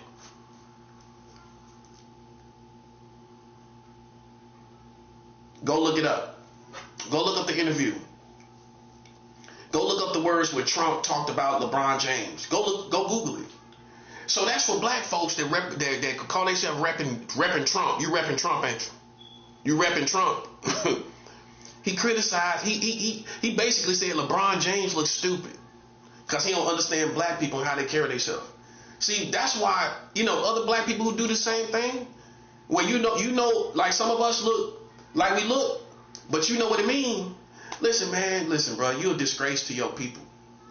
Because you know some of these dudes look, cause you could say they look retarded, right? But you know they not. Right? I can go by, what you want me to go by, the forehead? These dudes with this big old foreheads look like they're retarded. Oh, you know what I'm talking about among our own people? They got 5 foreheads. They got 5 foreheads. They got a quarter pounder, don't they? Their forehead is a quarter pounder. They got 5 patties on that quarter pounder. They got 5 patties on that quarter pounder, don't they?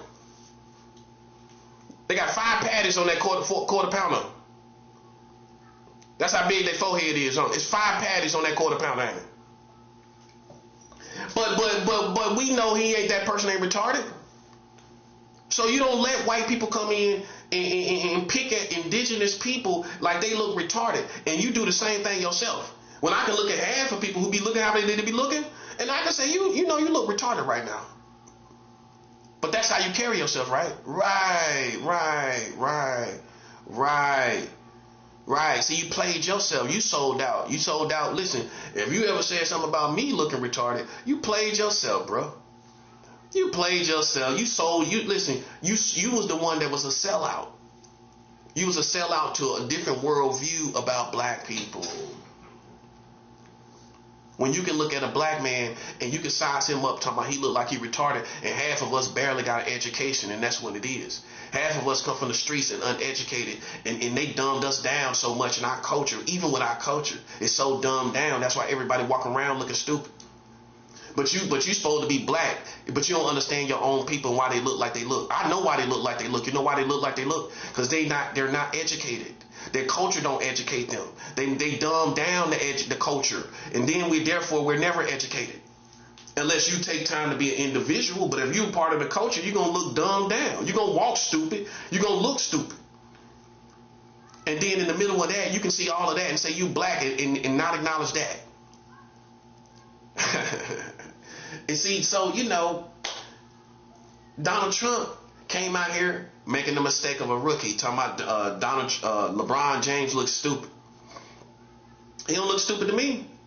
He look like a laid back black dude. That's what he look. He look laid back. That's why everybody like him, because he ain't arrogant like these other basketball players. Like none of them. He ain't arrogant like none of them. He don't act like none of them. He don't act like Kobe. He don't act like Jordan. He don't act like none of them. He just laid back, just play ball. That's why everybody like. That's what everybody like about him. He don't got this arrogant attitude. But look at the numbers though. Look at the stats. But he ain't got this arrogant attitude. You know what I'm saying? So, you know, that could be mistaken, because see Trump expect you to be dancing around like a mascot. That part, because you got all these numbers. Now he expect you to dance around like dancing Santa. No, that's real. That's real. That's what they used to seeing out of Americans, dancing around, you know. And this person kind of laid back. Okay, so Trump don't know how to size that up because he ain't from the streets. He ain't been around cool black people, so he don't know how to size up that kind of demeanor. You see what I'm saying? That part. So he gonna size him up and talking about he looks stupid. And y'all still riding with him. 50 Cent talking about Trump is the answer. Answer for who? Answer for black people? Or for rich black people like you? I guess he's the answer for rich black people like you. He ain't the answer for us. How he the answer for me? How Trump the answer? So you couldn't have been talking to us. You couldn't have been talking to black people, man. Somebody's supposed to been check 50 Cent, man. He up here questioning everybody's sexuality, but he done got ate out by Vivica A. Fox. Vivica A. Fox tossed his salad, but he's supposed to be the top #1 gangster. No, I'm just saying. We question everybody. No, that happened. You can go see Vivica A. Fox talking about eating him out or whatever. Now, most dudes in prison gonna say that's suspect. I'm not saying it. You know what I'm saying? I'm just saying if you can't be that #1 guy that we go to for. I don't claim to be. I just know nobody. Listen, I know I got numbers that ain't nobody got, so that's how I balance out. You know what I'm saying? But if you claim to be this #1 top gangster, listen, you ain't gonna get that spot for any other reason. You got ate out. Listen, Vivica A. Fox was eating your butthole, bruh. We know. Everybody know. Everybody forget that about 50. Vivica A. Fox was eating his butthole. So he's supposed, but if you talk to any New Yorker, he's supposed to be more harder than me. I'm a fag compared to him. Okay, but he done got his butthole ate out by Vivica A. Fox. That's why he ain't got no choice to become a voucher for gay people, because you don't halfway. Listen, man, people gonna think you halfway suspect. You gotta kind of slide over there. But then you always been questioning Diddy and talking about what he like. He like white women. He like white dudes and all of this. Man, you're not that guy. I know what you're going for. You know how you go to the barber shop and they mess up the look, but you know what they was going for, right? 50 got one of them hairstyles that I know what you was going for. You was going for this head honcho kind of guy that can kind of rag on gay people from time to time. Like kind of bully and ruffle the feathers of gay people. That's not you. Because you missed one important part of information. For Vivica A. Fox outing you for her letting you eat out your butthole. Now go tell dudes that in prison, and you come to prison, they gonna think they got a chance. Well, they gonna say, what's the difference? You let her eat you out, I can do it too. No, that's real. That's real. They gonna say, I can make it feel even better down there. Hey, that almost sounds like a child molester, don't it? I can make it feel better down there. I can make it feel better down there.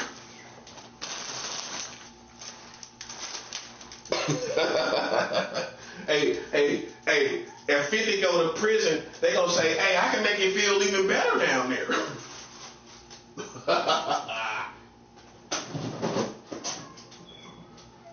Hey, I ain't like 50 Cent since he did what he did to Rick Ross, bro.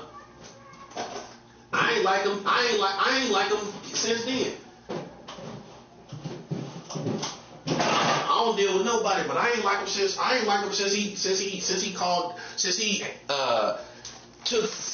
he took Rick Ross' baby mama and made her have sex with his whole team, bro. That's unforgivable.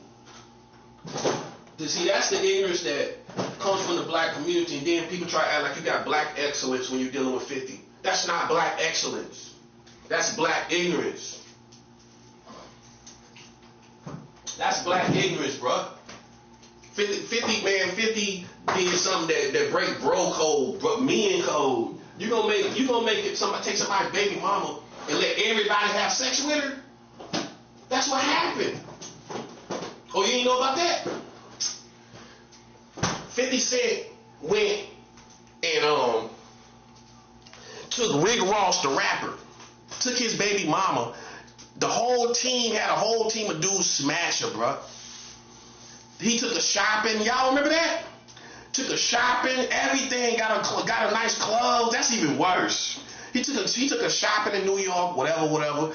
Then the whole team smashed her, and they recorded it. And she sued them. You can go look. She sued them because they was putting it out and distributing it, the tape out like it was like a sex tape. Yeah. I ain't have no love for him since then. Not seriously. Nah. That's ignorance, bro. That's ignorance.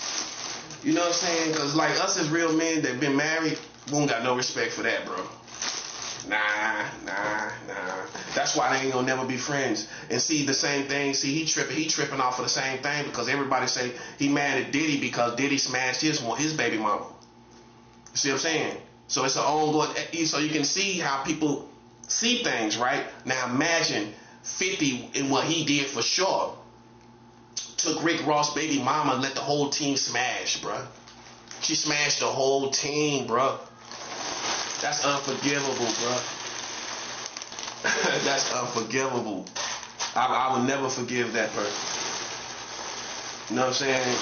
I would never forgive that because that's ignorance. That's just ignorance on a whole nother level, man. So, and this is the same person that talked about maybe Trump is the answer. That's a confused little man. That's a confused man. I don't care how much money he got. He's a confused person. You know what I'm saying? You sit up and you let a whole team of black dudes smash somebody's baby mother. You know, a real man ain't gonna never forget that. A real man ain't gonna never forget that. Now these dudes that's like Diddy that let other dudes smash Cassie, yeah, them type of dudes, I can't speak for them. But I know no black man that would have had Cassie would have let nobody have sex with her. She too pretty, too cute. Man, ain't no way in the world I'm let somebody smash Cassie if I had her. You crazy. And I'm sitting there and look.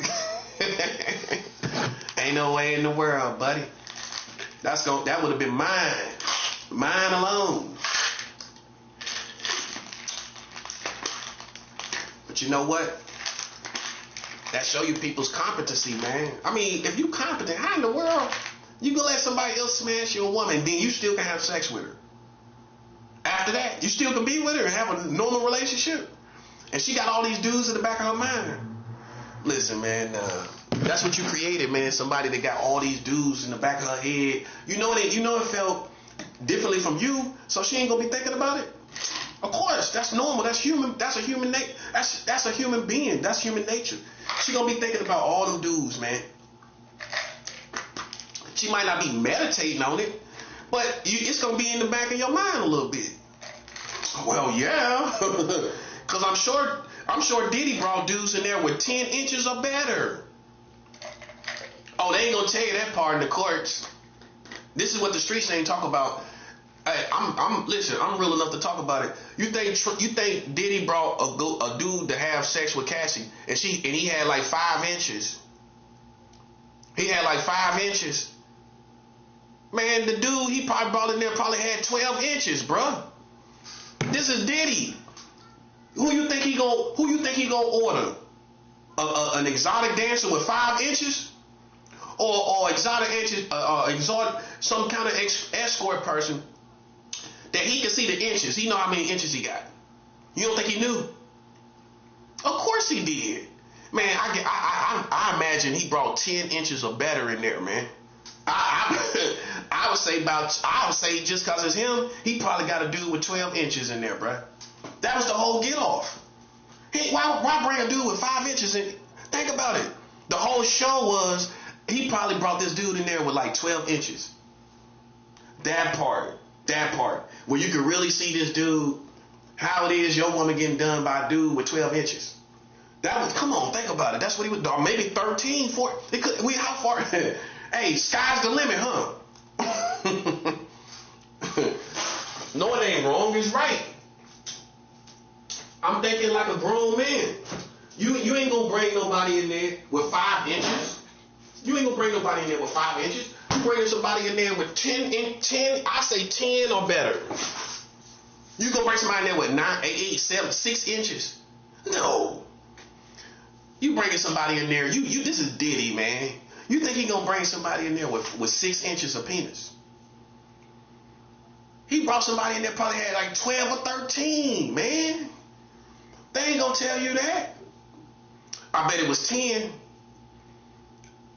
And listen, this ain't no homo. I'm just saying. I'm showing you. Listen, man. That takes a certain type of individual. Ain't no black man. I'm just going through the real details. You know what I'm saying? It's no suspect. I'm going through the details like what you would think about on the low, right? Like, yo, I wonder, he probably brought a dude in there with like 12 inches.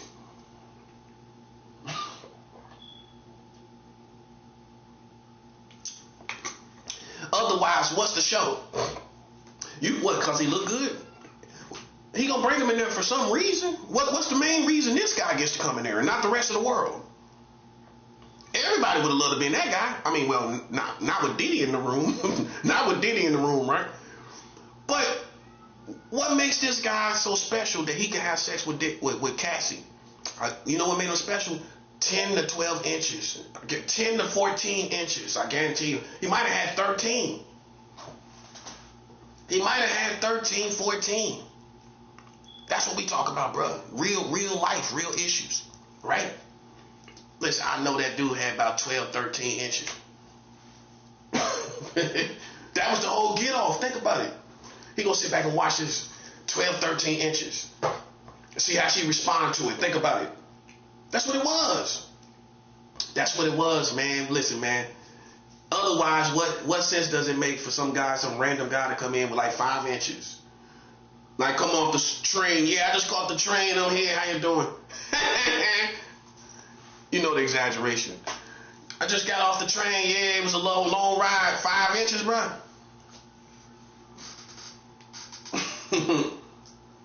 Listen, man. Listen. The dude probably had like, I guarantee he had 10 to 13 inches. I say 10 maybe. But starting at 10, that's about it. Listen, I know that for sure, bro. Think about it, man. That's common sense. That's the part they ain't gonna tell you about. Where Cassie was taking 10 to 13 inches. Yeah. All them freak offs, and you telling me all of them was 6 inches? And this is Diddy, he can get anybody to come in there? Man, come on, bro. Cassie was taking 10 to 13 inches, bro. And then once he got started, he couldn't stop, could he? Well, listen. It wasn't nothing he could do with it after that, was it? Listen, man, let me tell you something, bro. I don't know no grown man that gonna let a woman that look good as Cassie have sex with another man and enjoy that. And you in love. I'm guessing you in love. I'm guessing no way, bro.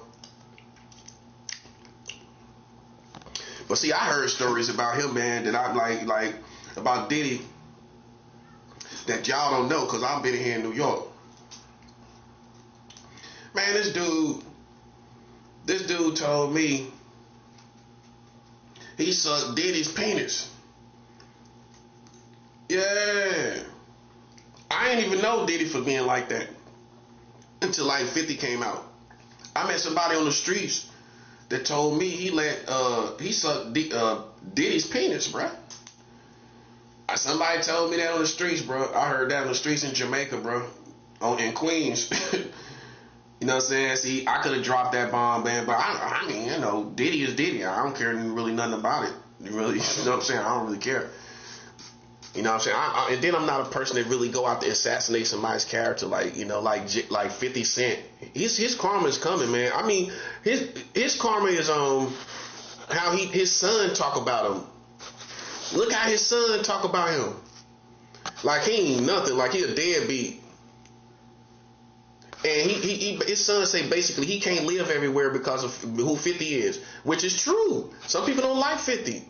So you do got to kind of take care of your kids because of who you are. And you out here starting beef with people and stuff. Everything, think about it. They're going to come after your kid. Even if you with them or not. No, it ain't matter. It don't matter if you got a relationship with him. That's simple-minded. He should be paid based on 50 cents talking around. He should be paid and put away somewhere away from the community because of 50 he be starting problems with everybody, man. And that's what he talking about. That's what the kid was talking about. 50 ain't got a, he talking about everybody else, man. You ain't even got a real good relationship with your son. What does that say about you as a man? You got money, you got all this stuff, but your punchline is you don't got no relationship with your son.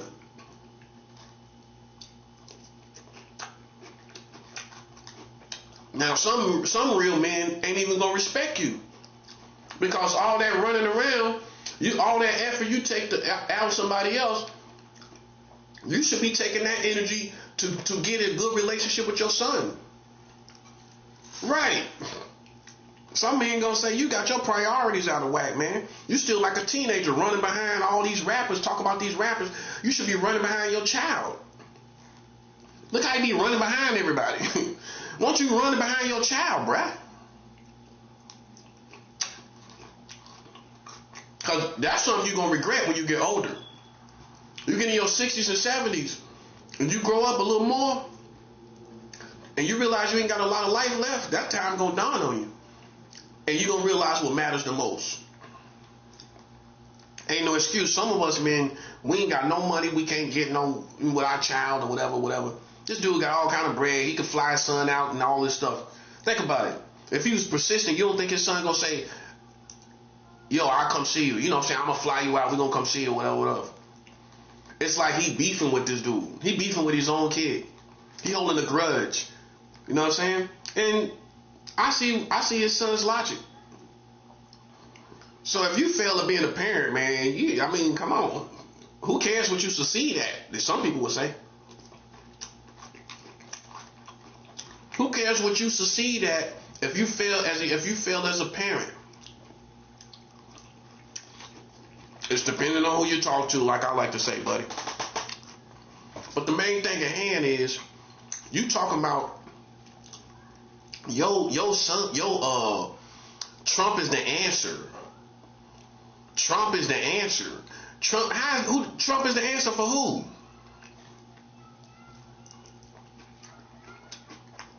Trump is the answer for who?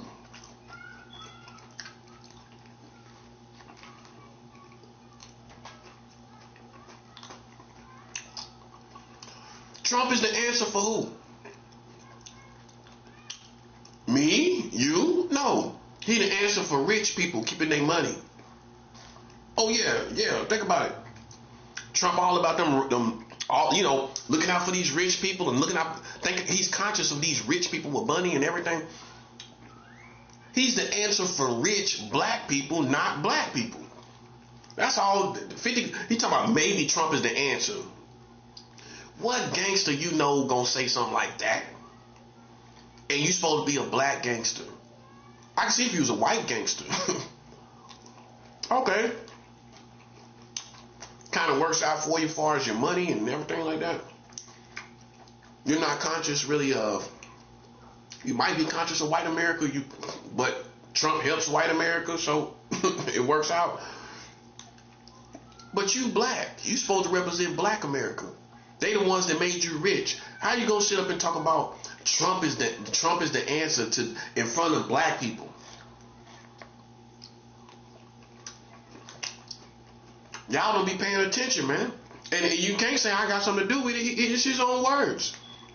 It's what he said. You can't misquote it. You mad at me because I'm telling you the truth? Listen, he talking about maybe Trump, and then how he said it, maybe. Look at that. That don't even sound right. Maybe Trump is the answer. Oh, I guess that's the part where he trying to save face. You know what I mean? Hey, you throw the maybe in there, right?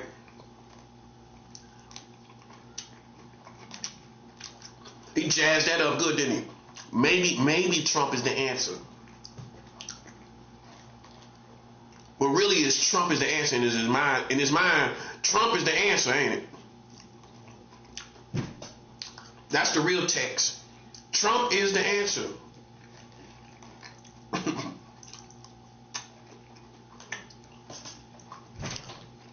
Trump the answer. Y'all feel like Trump the answer right now? Hey, 50, you feel like Trump the answer? Blowing up boats in the Caribbean. Got President Maduro here in Brooklyn. Starting beef with Iran that ain't gonna stop once the war is done. They still gonna have beef. Who's simple-minded enough to think the beef gonna go away after the war? In fact, most of the terrorists is gonna wait after Trump is out of office, which means you ain't gonna see nothing really happen to 2029. After 2029, oh yeah, watch. All they waiting to do is get Trump out the way. Once Trump is out, think about it. If you had an organization and you know Trump is blowing up everything all around the world, you gonna put your men out there right now? No. You're gonna wait till it die down. You're gonna wait, you're gonna pay attention. You're gonna wait till they're at their weakest moment, or you're gonna wait till after Trump. That's what you're gonna do. You're gonna wait. They wanna do something, but how you gonna do something when they blowing up everybody? Now you got some people who sacrifice themselves and go out there and be suicide bombers. Well, that's probably the only thing that can happen right now. They might take that method for the duration of Trump's presidency and administration. For the duration of his administration, they might just go ahead and send suicide bombers out.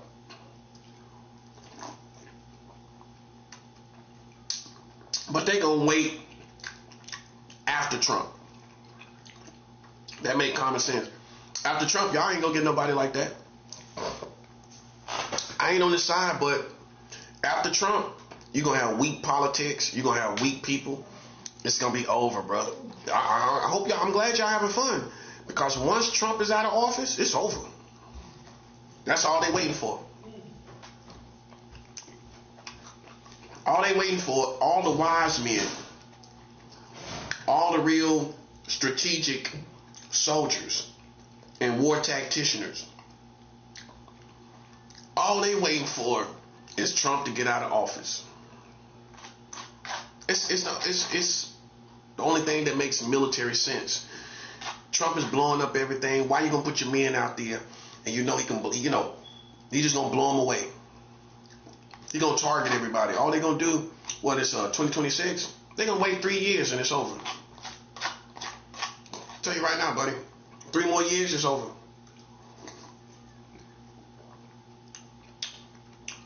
About that time, March 2029. March 2029, Trump gonna be out of office. See, this is how you gonna sell everybody on a third term.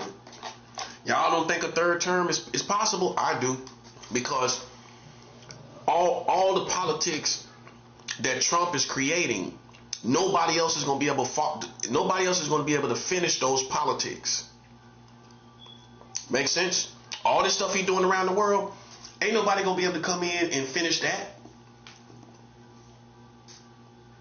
These weak politicians like Joe Biden, all of them like Joe Biden. All of them. Republican side too, all of them weak.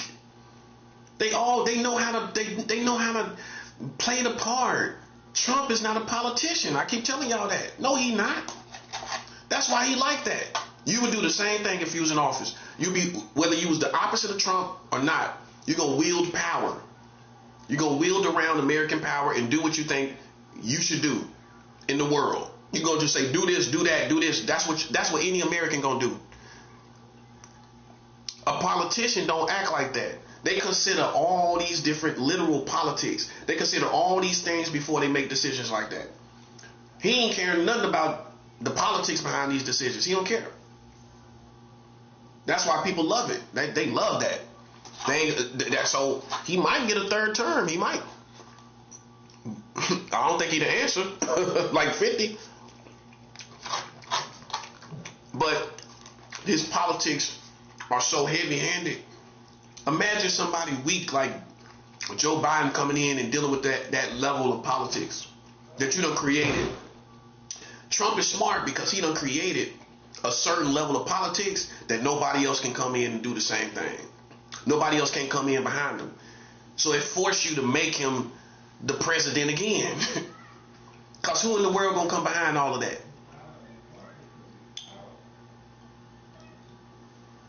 Who else gonna become behind all this war that done happened, especially over in the Middle East?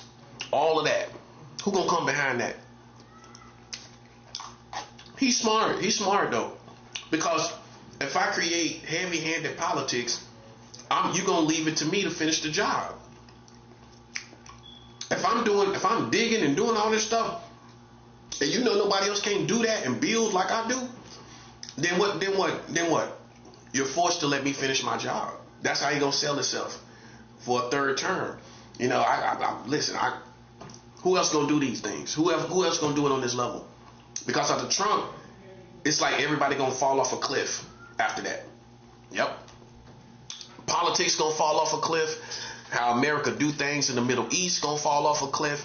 Everything all around the world, in the Caribbean and in South America, everything gonna go back to normal like politics. And you're going to have all these enemies, and all they're going to do is prey on the next weak person. The next weak person, they're going to prey on that person.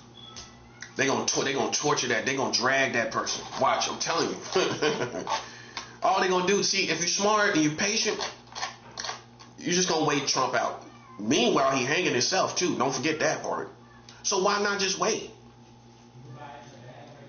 He already destructive. He already doing crazy stuff anyway. And Americans want to kill him. A lot of them want to kill him. Why not just wait? So you got to control your emotions. You got to go find something else to do. You got to go for 3 years. Go find something else to do.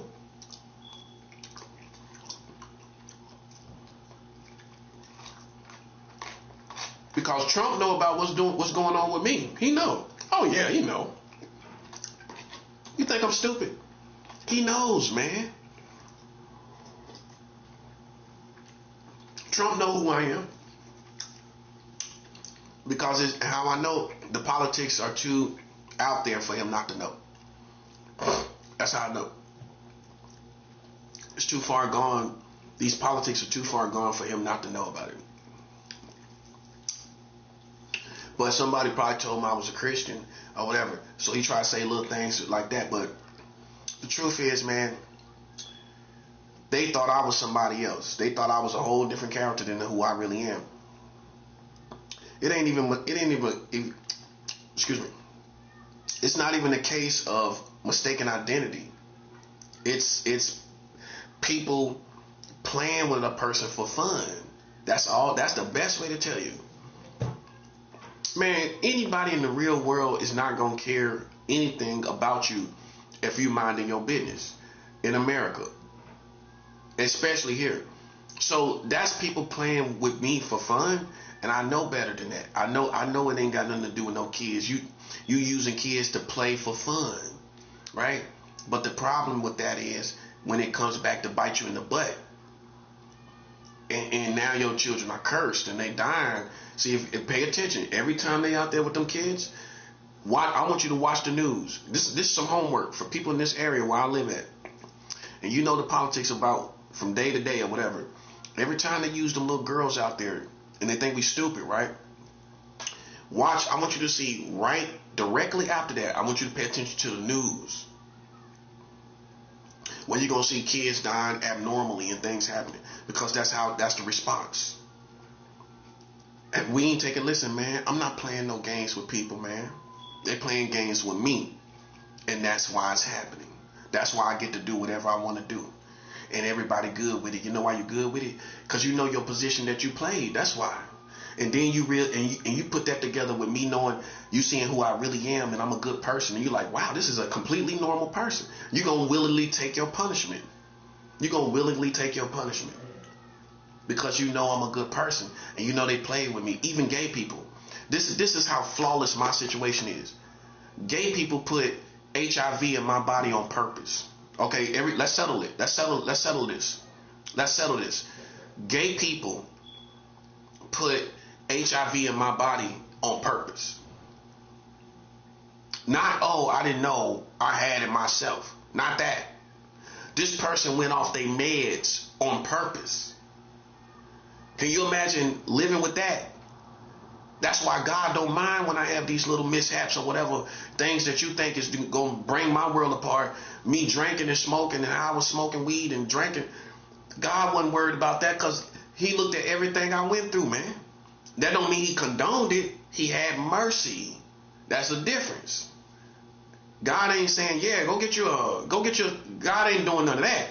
But he had mercy because these people put HIV in my body on purpose. How I'm gonna tell you where I found this person. On Be Naughty. It's a website called Be Naughty, right? And be naughty, like you can be naughty or be naughty as a person. Be naughty, right? So I go on this website. I pay for time. You got to pay for time so you can meet quality people. That's the whole purpose. You weed out all these free people. So you pay for a block of time, and I still has a block of time from the last time I paid. So I had a major operation in 2019 where I was put under anesthesia like that bad. I had they put me to sleep. So I had I could have died. I could have died twice in my life. And so after a major surgery, I went back home because I had how it happened was I think this lady did it on purpose, but I met this lady at a Family Dollar in California, right? And so I had just got to town probably like a couple hours, which made it more sketchy now that I think about it. And it's just the timing on it, you know what I'm saying? Like they set it up like that, you know? So I was sitting in front of a Family Dollars, right? Just panhandling, trying to get a little money for a motel room. Because I spotted a motel, you know, I went and found where a motel was at. So I set up to a Family Dollar to panhandle. Somebody might have gave me the whole money. I done had it happen. I done had one person pay for a whole room.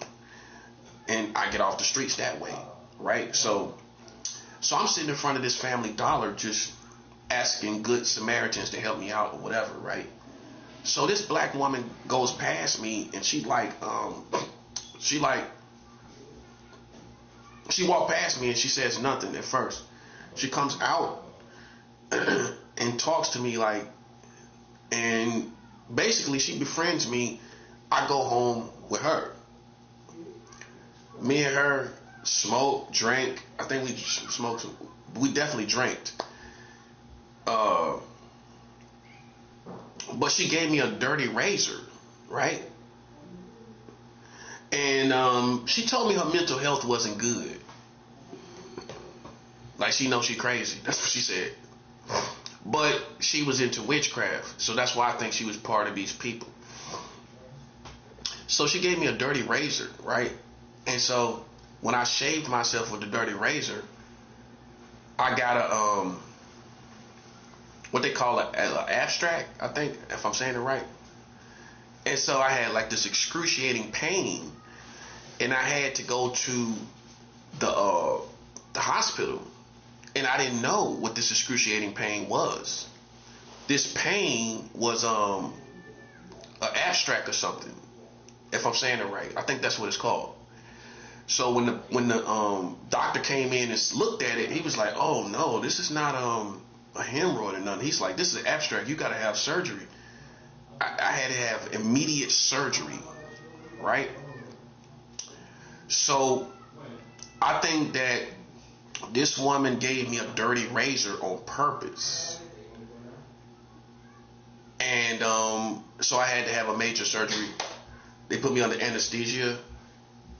I laid out, woke up like it never happened. I never done that before, right? And they had to clean out all the bacteria. They had to clean out everything, because that would have, if I would have stayed at her house, her plan was I stay there and just die from toxics in my body. Because if I would have just weathered it as a man, I could have weathered the pain like a man, but I would have died. So me having had worked at the hospital, I'm just very conscious of my health when something ain't right. So I called the hospital. The ambulance came and took me away. How I know she was a gang stalker was that, she gave me a number, but it wasn't the whole number. So that was my telltale sign right there. That's what was weird. She gave me a number that she didn't give me the whole number. Right. Like it didn't have enough numbers on it. So anyway, after my surgery,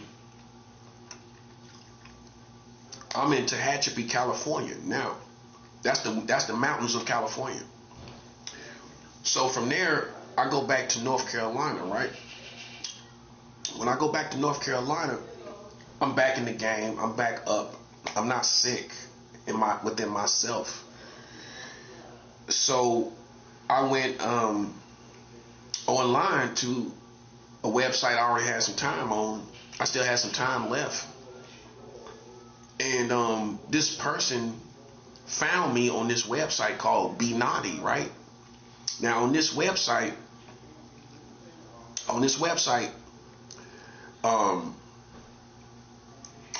people can just find you. Now remind you, I'm already dealing with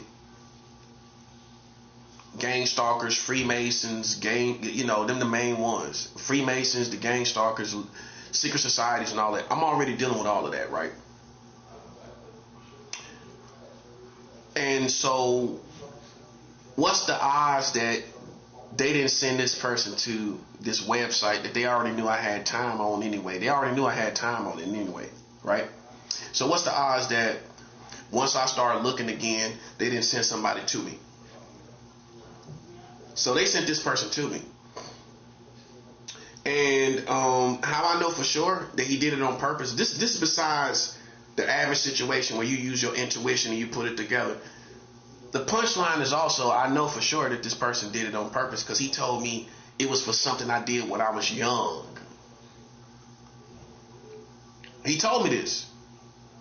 See, this is what the Freemasons don't know because they didn't listen to me. They didn't listen to me good enough. So the person told me because he had love for me, I guess, or whatever. So he told me the situation. He was like, yeah, it's for something you did when you was young. So they put HIV in my body from the politics of what my brother told them. Okay? So gay people is the one that played that position. And that's what it is. We can't look at it no other way. We can't look at it like you want me to look at it like it was the Freemasons outside of gay people. No, I ain't gonna look at it that way. That's how you want me to look at it. How I look at it is it was a gay effort. It was gay people. And that's how I look at it. That's how I choose it. And that's how everybody gonna look at it. It was gay people that put it in his body. Once a person make that decision, you represent a community of people. And I can say black people too. Because they was part of the conspiracy too. So he told me in a roundabout way, and I understood from what he told me. He said it's from something you done when you was young. Okay, so then what add that up? What does it mean? It's common sense. He talking about the same politics that we dealing with right now, which is what my brother talking about. What he was talking about. That's what it was. Okay, so gay people played that position. They gotta pay for it. We can't just say, oh, it was Freemasons. Nah. If you ain't smart, you shouldn't play in the game. Ain't nobody gonna look at it like that. What we do know for sure is that it was a gay person that did it on purpose. And how I know is because this dude was on meds, right? It wasn't that he didn't know he had HIV. So that's the smoking gun. How I get it and you on meds? Because you went off your meds and thought you would be cute and put HIV in my body on purpose. And I wouldn't be able to put it together. Okay? They did that on the behalf of gay people and Freemasons. That's why they're the number one enemy. Okay, so that's the facts. The police, the Freemasons, and black people. Those are the three elements. The police of America, black people, and gay people. We ain't gonna look at it in no other way. So my point is this. I already got liability on gay people for off the strength of a gay person giving me HIV on purpose. That I don't have to explain nothing about my position about how I feel about these gay people. I don't gotta explain nothing. If you tell me somebody gave you HIV on purpose from the gay community, you ain't gotta explain nothing to me. I know why you hate them. I know why you hate them. I understand why you hate them. That's one thing to be like, okay, you just look at gay people for no reason, you hate them, right? Just for no reason. That's how they try to paint me. Not realizing that gay people put HIV on my body on purpose. On purpose now. I can see if me and you was messing around and you kind of really didn't know. And even if you did something on the side, you really still didn't know. Even though you feel like people should be more responsible, but you can't say it was intentional towards you. It was just irresponsibility. It was an irresponsible person. See, I'm the person that was taking PrEP. I was taking Truvada. So once I got HIV, I went back to the same clinic, and one of the nurses was like, I can't believe this because you was taking PrEP. Yeah. When I was out there having sex and I knew I was living wild and free, I put myself on PrEP, which some dirty people won't even do that. I was taking an HIV preventative before I even had an STD, and I've never given nobody an STD. Still up until this day, not once. I've never given nobody an STD in my life, and you could be confused about it because I got an STD. You think, oh well, you might not even think about it, but I've never given nobody a STD in my life. Right? I used to take Truvada. This is why most gay people gonna be on my side. I was taking Truvada and PrEP. Same thing to me. It's the same thing. Some people know it as PrEP, but it used to be Truvada. It's the same thing. And basically, if you take this pill once a day, when you're having interactions with people, you're not gonna get HIV, right? So I was taking that bottles and bottles and bottles. Not just one bottle, bottles and bottles. Right? Because I know how I was living. God knew how I was living. Right? So then you have to consider that when somebody gave me HIV, I looked out for other people. Other people didn't look out for me. Because if I was dirty, I wouldn't have cared. And then even after I got HIV, people are so dirty, they didn't even care. This one dude, I told him I had it. He said he didn't even care. I met people like that, so it never stopped me from having sex. People still wanted to have sex with me, even after that. It never stopped, But I was respectful enough when this one person told me like he wanted to be with me. I was like, look, you got to give me a couple of days because I'm trying to get my results back and whatever. And so I said, give me a couple of days. So that person came back. And I told him, yeah, well, I got HIV. And this person didn't care. Right? So he didn't care. See, but that's how professional I am. That's how professional I am. I don't sit up and just pass out STDs. That's karma. Your karma going to be so bad. You can't just get away from that, especially you ain't living no godly life. You ain't really repent. So it's still on you. Your sins are still on you because you ain't never come to Jesus. So it ain't, you can say, you can forgive yourself. you can speak into the universe for forgiveness or whatever. And, but it's not, your sins is still on you, which means your karma's still going to come for you putting HIV in somebody's body on purpose. So that's my whole, so let me explain something. That's my whole reason for being able to, and I'm going to say how I want to say it, hate gay people. Because some people would. Some people would hate you to death. You know what I'm saying? Just the appearance of gay people. Some people would, yes, they would. And I'm being very honest. When you trusted people that came from that community, you know what I'm saying? And then somebody, you let the Americans use you, the Freemasons, and they had bogus information. But you allow yourself to be utilized and used by these by these community, by these Freemasons and everything. See, they the only community that the Freemasons could use consistently because they the only ones dirty enough to be used like this. They the only ones dirty enough to be used like this. It ain't because I did something to gay people or something like that. That they did something to me. You know what I'm saying? But so it's not that. What it is they the only ones dirty enough to do stuff that they doing. It ain't that they evil, they dirty. You know what I'm saying? Dirty people with no morals. You know what I'm saying? And just like that. That's what it is. You know, for me, I'm not a dirty person, but I can be very treacherous. You know what I'm saying? And that and that's what they gonna understand firsthand. I can get you if I want you, but I ain't gotta listen. I ain't gotta be dirty about it.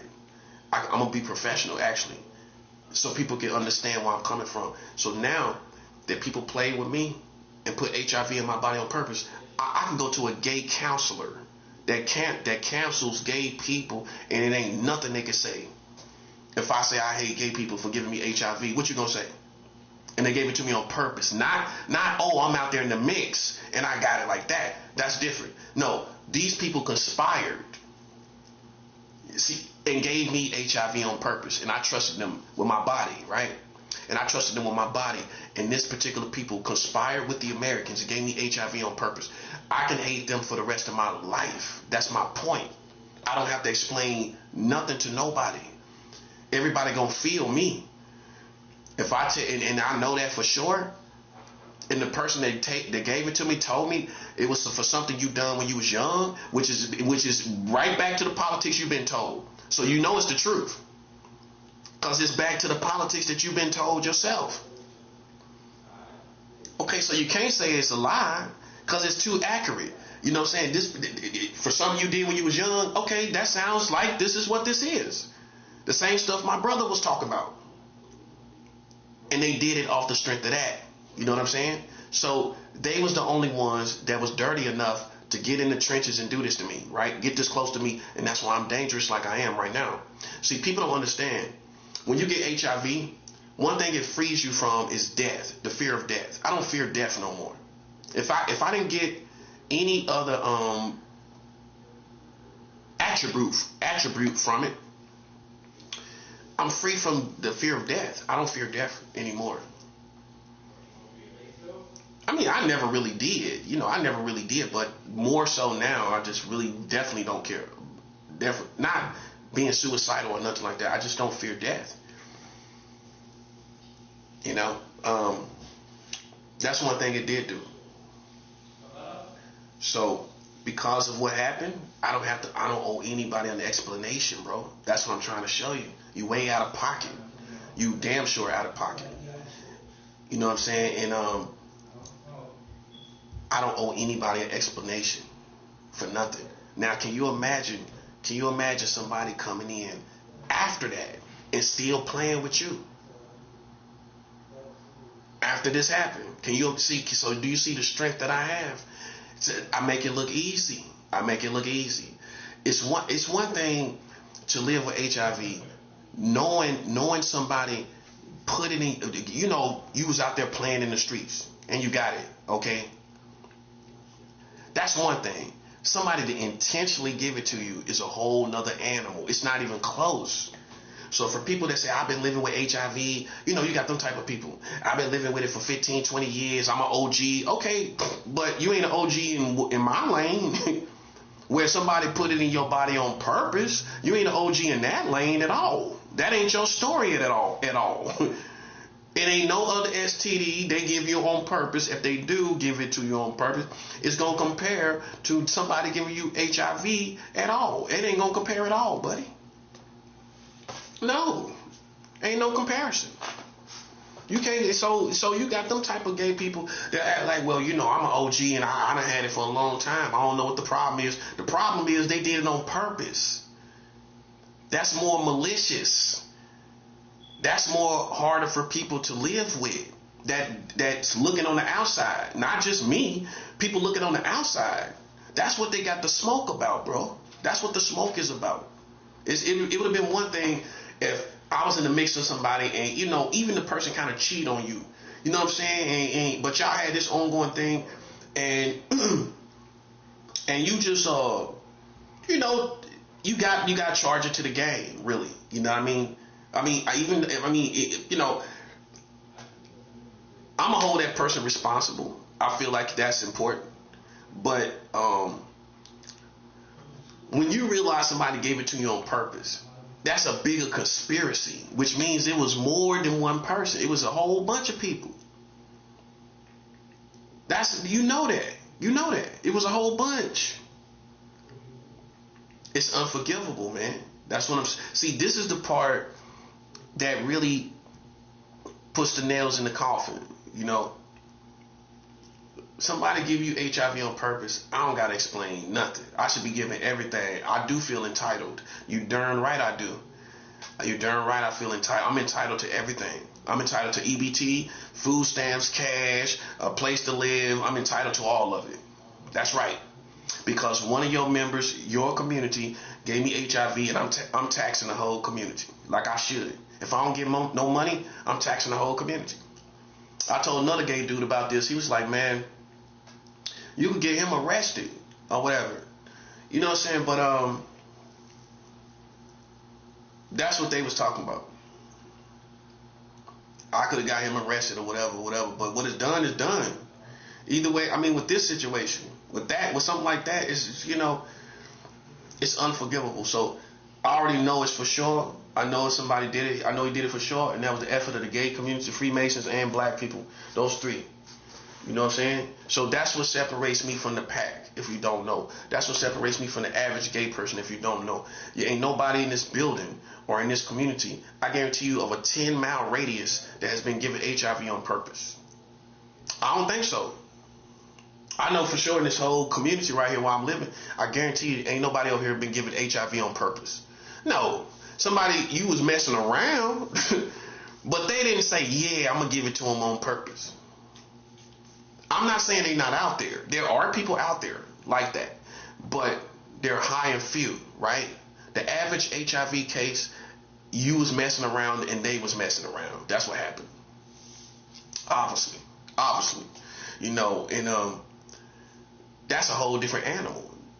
So when anytime they try to relate somebody to me that got HIV, you're not gonna be able to do it, because the whole element of how I got it is what makes it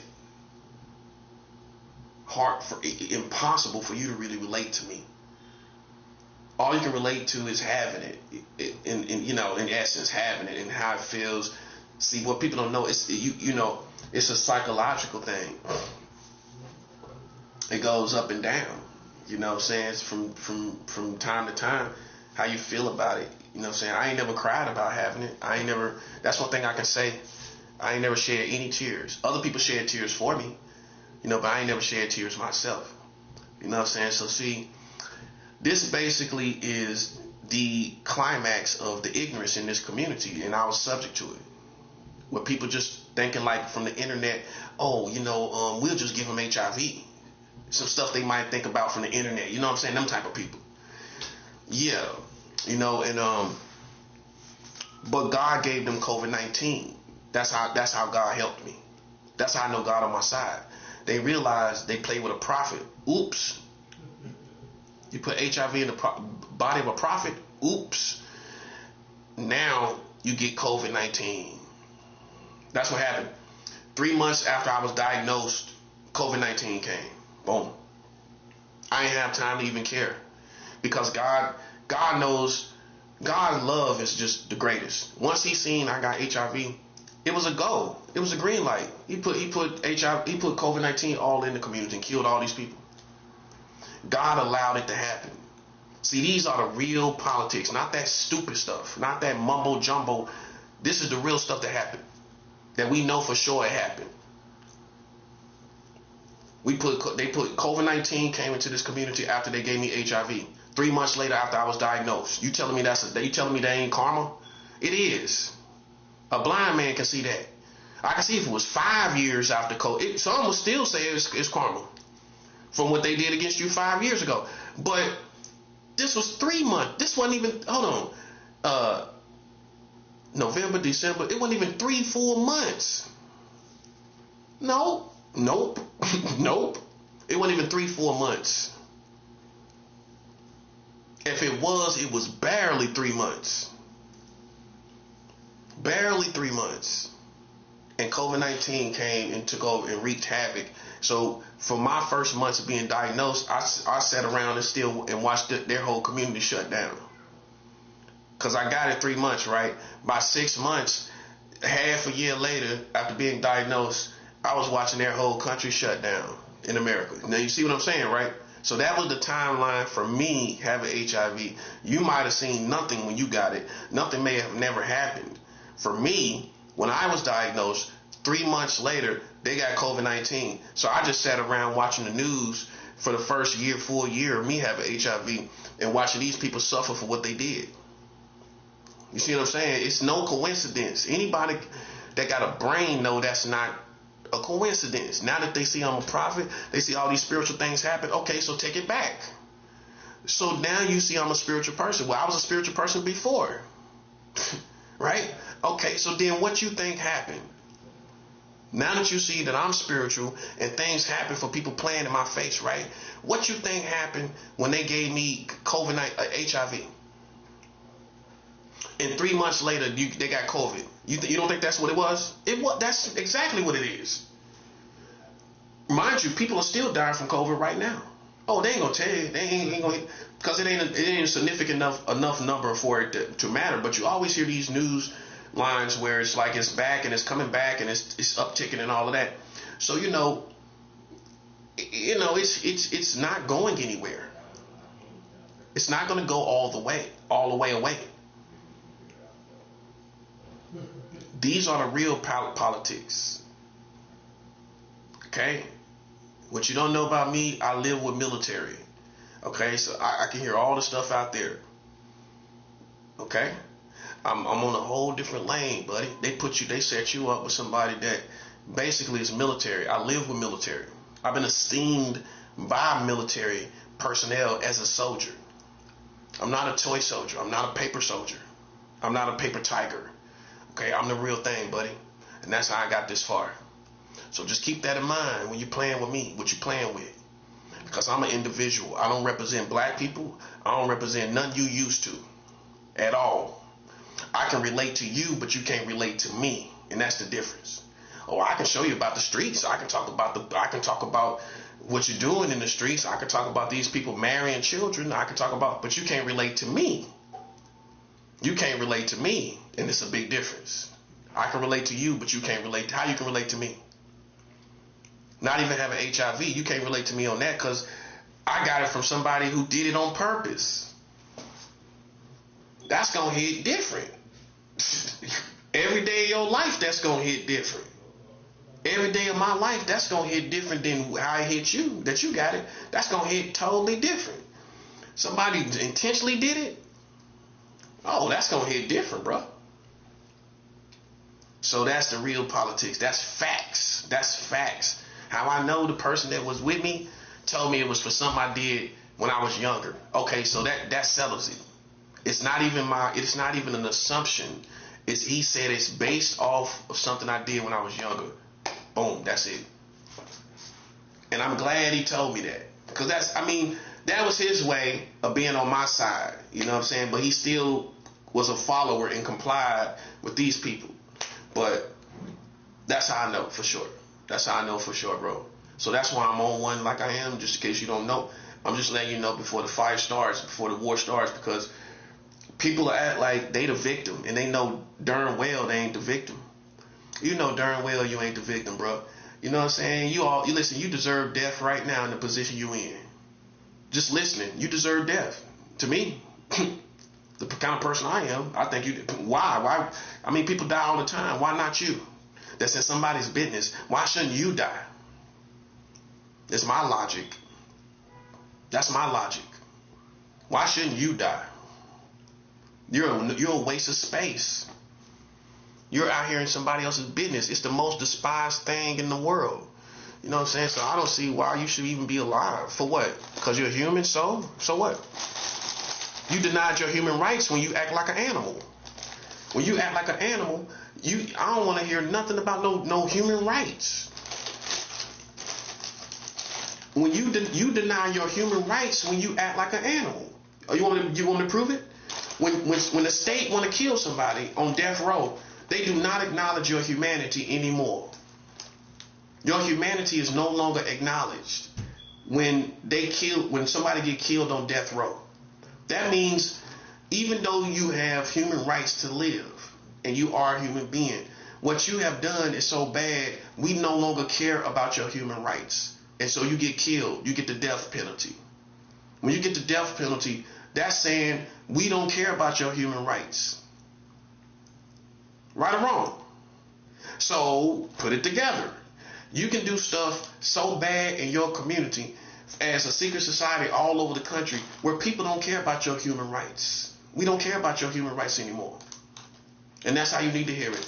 We reference to the death penalty so that people understand it. That you can do something so bad in your community, where in any other country too, where they feel we don't acknowledge your human rights. We don't have any. What you've done is so bad, you denied yourself of your human rights, and we put you to death. And that's here still in America. Some people not conscious of it. Some people get put to death, buddy. You get put to death right here in America. They'll put you to death, buddy. You do something bad enough, you think you bad, you do something bad enough, buddy, these white folks will put you to death. And that's what you forget about. That's what, see, these criminals know. That's why if you notice, most criminals don't really come out here like a serial killer, because you know they'll put you to death, bro. Oh, that's why.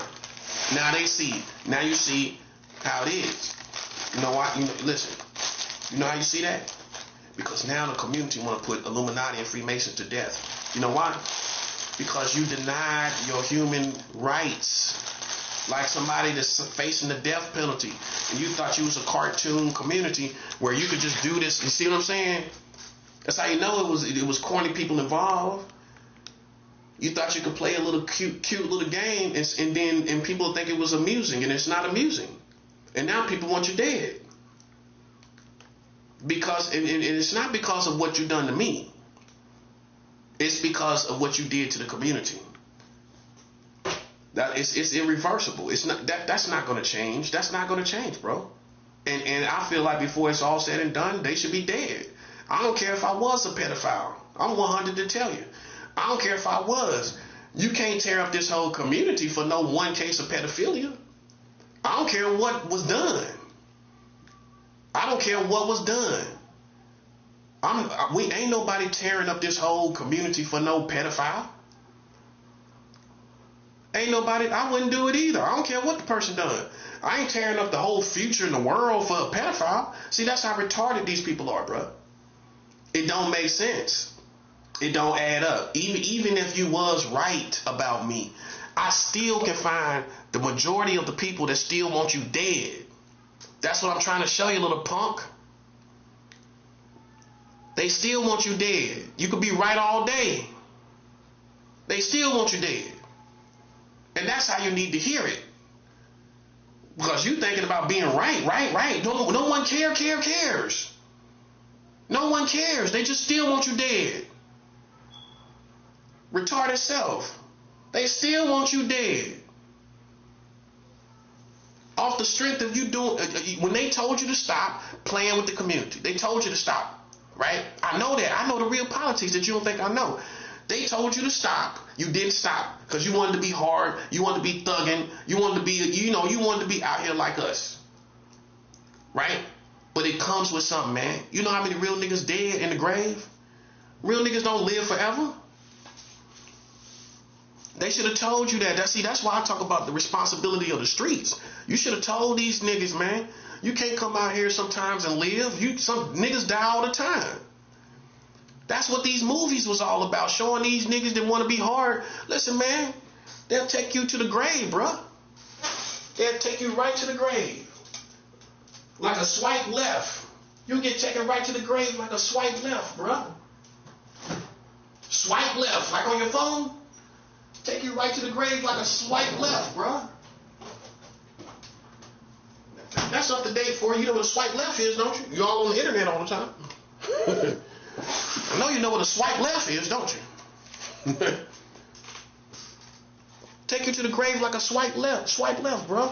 I just lost my brother. My brother got killed from a home invasion. From a home invasion. Live with that. My family dealing with real stuff, bro. My brother was killed from a home invasion. That's a thug's worst nightmare.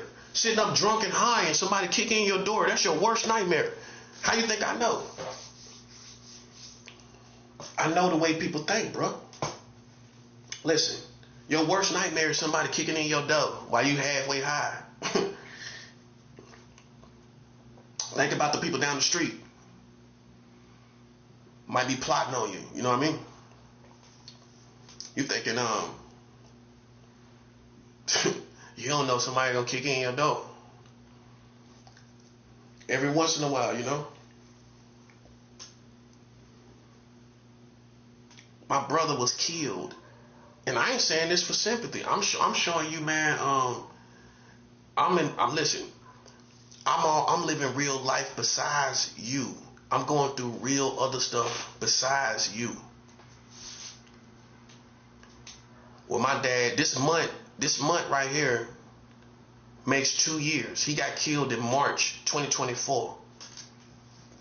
Okay? Why people is goofy and things like that. That's why I don't care no more. You know what I'm saying? My brother got smoked. He was younger than me. He was 36 years old. He got smoked. I could care less about these ignorant ass people, bro. I'm dead serious, bro. I could take your life and wouldn't even blink, bro. That's what I'm trying to tell you. Everybody got their own story. Everybody got their own things they're going through. And mine is harder than yours, and I guarantee you it is. I guarantee you the stuff that I'm facing and the stuff that I've seen in my family is harder than yours. My brother was shot and killed in my city where I'm from. New York ain't hard no more, bro. New York can't see me, bro. On everything I love. The only reason you think you can see me, because I ain't got that many weapons, right? Man, if I had weapons, can't none of y'all see me, man, with my mentality. That's the only reason you don't see it, bro. That's the only reason you don't see it. Because I ain't riding around like y'all. If I was riding around like y'all, man, I would be way more treacherous than you.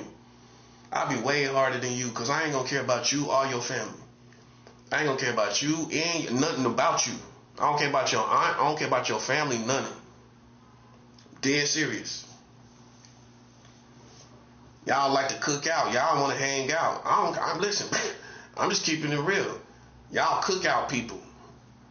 I know, man. I know black people. Yeah, if y'all cookout people, you want to go to a cookout and play spades, bro. That's your highlight for your life. How many times you can go play spades and eat chicken? That's what you're trying to do. What, it's springtime now? Almost? You ready to get to a spades game and the cookout, ain't you? Nationwide. That's facts, ain't it? Trying to get the grill going. You probably got the grill going this weekend. I'm telling you, I know what I'm talking about. You probably got the real grill going this weekend, don't you? First good weekend, good farewells. You're right here in New York. Ain't somebody, listen, I know black people. I know half of y'all, man. Listen, man. You ain't really no savage, man. You know, not really, nah. See, I'm part Latino. You didn't know that. I'm part Latino. I'm not all black.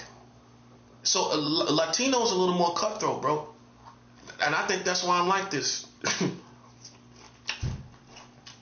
They're a little more cutthroat. Yeah, I'm part South American. My family, some of my family come from South America. See, they ain't telling you everything. The reason why they ain't telling you everything, because they don't want you to get scared. They want to blind you to who I am. Because if they tell you I'm black, South American, Peruvian to be exact, black, Peruvian, they don't want you to Asian, I'm part Filipino. They ain't tell you I was Asian. They told you I was just a nigga. And if I was, I was. If I was just a nigga, that's what it be. But that's not what it is. So I got to be what I am, right? So I'm part black, Latino, and Filipino. You know what I'm saying? They ain't going to tell you that. And that's why the turn up is a little more official. That's why the turn up is a little more intense. I don't play no games, bro. See, and many black people do, and I don't. Nope. I watched you long enough to know what I'm talking about, and you know what I'm talking about. Where you can go play around somebody and then try to halfway be their friends later. I'm not that type of person. And I know that. And I'm okay with that. Because I feel like you don't deserve to live. I don't feel like you deserve to be alive. For what? You've already proven what type of person you are. Why you deserve to live. I don't see why. I don't see what you think you're going to do. Because the world is changing. The world is over. This war in Iran, I'm glad it happened. It changed everything. Oh yeah. Oh yeah. For the days to come, the years to come. So, imagine somebody give you HIV on purpose and the kind of person I am. It's unforgivable, man. That's why I don't deal with nobody. I don't care about this. This is a year of not having sex. And I'm not suicidal. I'm not depressed. I'm not none of that, man. Because that's what weak as people are, they gonna think you have the same level of weakness, man. I just came from the streets. Straight from the streets. Sleeping on the streets. Living on the streets. I came straight. I'm not playing no games with nobody, bro. That's what now you see what I'm saying. But the only type of street person you know is these bums. These, you know, that's these straight bums. That's all you know. And there's other breeds of people out there, man. And I'm like me, I'm a different breed of people. I'm a different breed of people. I represent a different breed of survivors that come from the streets. For whatever reason, man, however we ended out there and wind up in the trap of being in the streets because we ain't got no money. But that's why you out there. That's what keeps you out there.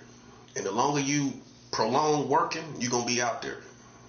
You ain't gonna get you lucky in your lifetime if you get off these streets without working. And some people ain't even trying to. You probably could get somebody to take you in, even if you don't work. But nobody don't really try at that game. If you notice, nobody tries at the game of somebody taking you in. I mean, but it can happen. Why can't it?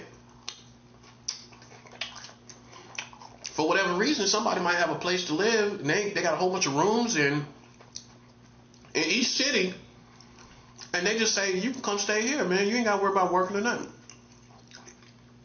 But see, the truth is, your lifestyle gonna pull you back out there. Want to get high, want to get drunk, party all the time, you're gonna mess it up. So the real truth is, man, half of the people out there, you couldn't get off the streets anyway, man. Because if somebody gave you a place to stay, you're gonna mess it up, man. Because you get high all the time, man. So that's why you out there. And that's what they think about all of us that's out there. They think we out there because we choose to get high, drinking and whatever. But really, for some people like me, drinking is just a way to let time pass by while you out there. It's a way to pass time by, really. You got all them days on the streets. What you gonna do? Just sit up sober and look around? So let me explain this very clearly. For ignorant niggas, and I do mean niggas, that think that I ain't got no pain or I'm some little guy that you can play with, I will kill you, bro. I'll spread your blood all over this building. Because I have so many things that I went through in my life that it would not, listen, it would not hurt me to hurt you. And see, you forgot about that. It's not even if somebody is a street nigga. Sometimes it can be a person I've been through so much that they don't care about killing your little happy ass. You know what I'm saying? And that's that. You forgot about that. That some people just go through so much, it wouldn't be a problem with killing you. What about that? You forgot, didn't you? That's why I know you don't really know life. You a child and you should stay in a child's place. See, where I'm from, in North Carolina, we got a saying that goes like this: keep a child in a child's place. Meaning a child don't step outside of no boundaries of being a child and playing out here with these grown men, and then you expect nothing to happen to them. If you one of them corny white people, or you think like them, or you got the brain like a white person, like that movie Get Out, where the black people had brains like white people. Some of y'all got brains like white people, and it might not be the good part. It might be the white boy, satanic white boy part. But for whatever reason, you got the brain like a white boy, and you think you can bring your little happy kids out here and play with a grown man like me, and ain't nothing gonna happen to them. I'm sorry to tell you, something is gonna happen to them. Something is gonna happen to them. They're gonna be cursed because you shouldn't have brought them into a grown man's lane, and that's the logic behind it. Now, if you wasn't doing them with your kids, and your kids just got targeted, that'll be different. You can't even say that. People gonna sympathize with me. They gonna sympathize with me because if you cared about your kids so much, why you gonna put them in harm's way? Why you gonna come out here using them in gang stalking? Nah, see, that's a white boy mentality. Like, you gonna try to make this person a pedophile. You gonna try to make this person stick. You gonna try to make this person stick to this narrative, and he done broke out the narrative already. Well, I broke out the narrative when we found out you marrying children. That's when I officially broke out the narrative, sucker. When we find out you marrying children, I think that breaks me out the narrative. Don't you think? Where I'm somebody you trying to put this narrative on, like I got like this. Oh, he's going to be a pedophile. Well, your country is going to be a pedophile, buddy. Your country going to be a pedophile. Your country going to be a pedophile.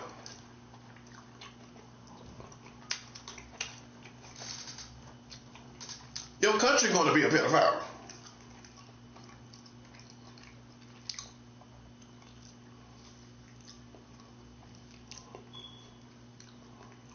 See what I'm saying? Don't you get it? It's just another case of a black man being lynched in America. This is a modern day lynching. You see what you started as black people? You see what you started? All you did was rev up these white folks and made it a modern day lynching. And now we got to kill all these people. Now we got to now that's our business that we running. I ain't worried about nothing else. I ain't worried about working in America, nothing. I'll tell you and your government, I ain't worried about working. I ain't worried about doing none of that. I ain't worried about nothing. Okay? You shouldn't have put me in this situation. This is why it's all happening. And now you see, with all that being said, even about the black gay community, all of that. Do you think I care about fitting? Do you think I care about these people, bro? I don't, man. Think about it. Now you see why. It ain't like, oh, I just hate gay people. That's a lie. That's a lie. They just wanted to fit into this narrative. They just wanted to be part of the story. That's all. That's the fun factor that these black people and white people started. You started a fun factor that where even gay people want to be part of this. That's all this is people that want to be part of this situation. That's even the people outside, all this stuff. All of this is people trying to be part of this situation.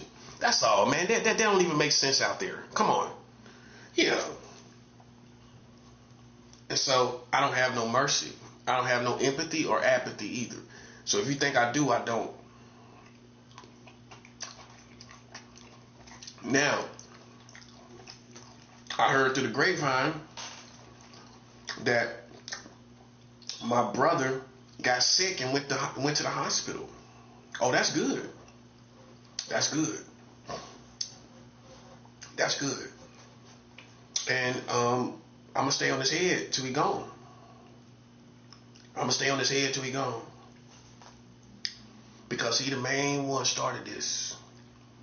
It's going my way. I see. Eventually, I'm gonna get you. It might take some time, but I'm gonna get you eventually. I'm like the real life Candyman. Remember Candyman?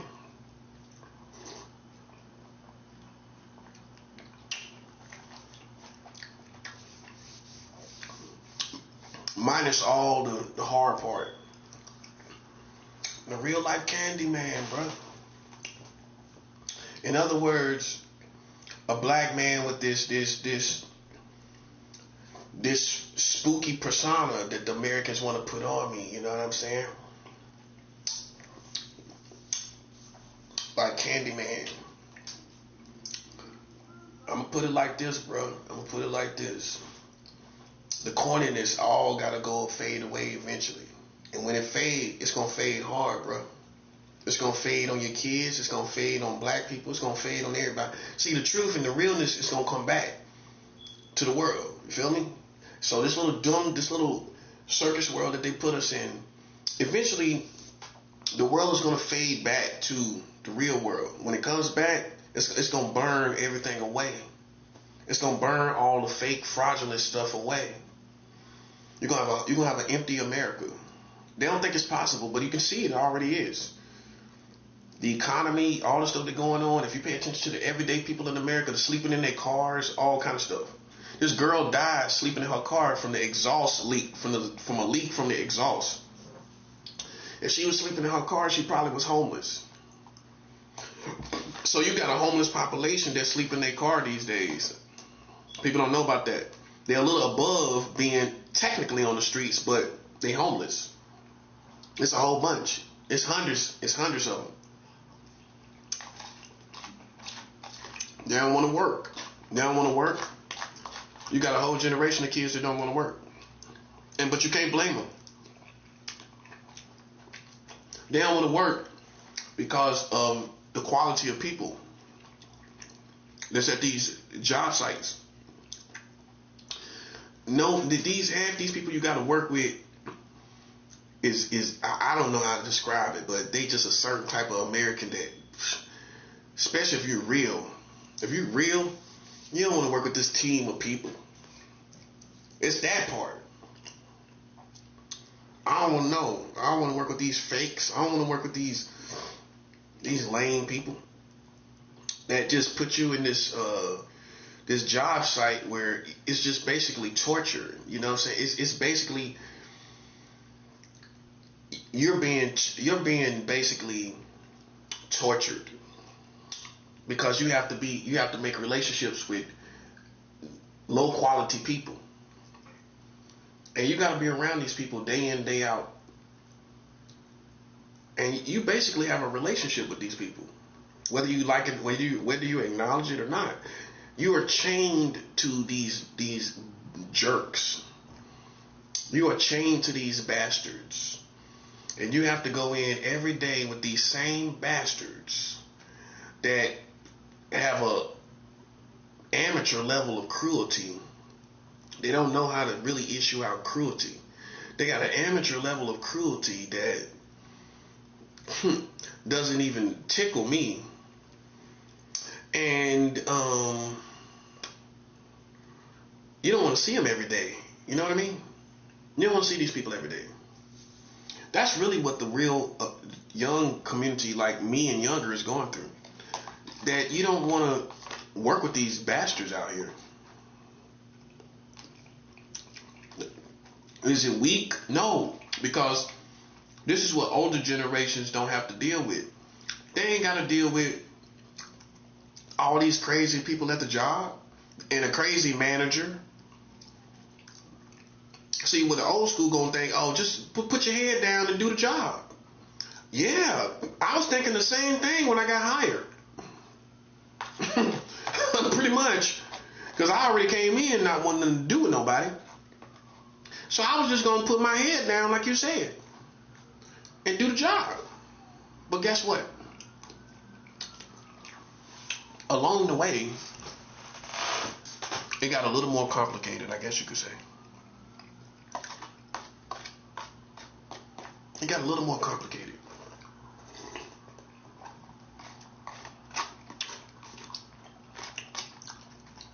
The last time I worked at my job, I was in Seattle, Washington. As in Seattle Seahawks, who just won the Super Bowl. I was living in Seattle. So this woman that I was talking to at a bar, like this smoothie bar,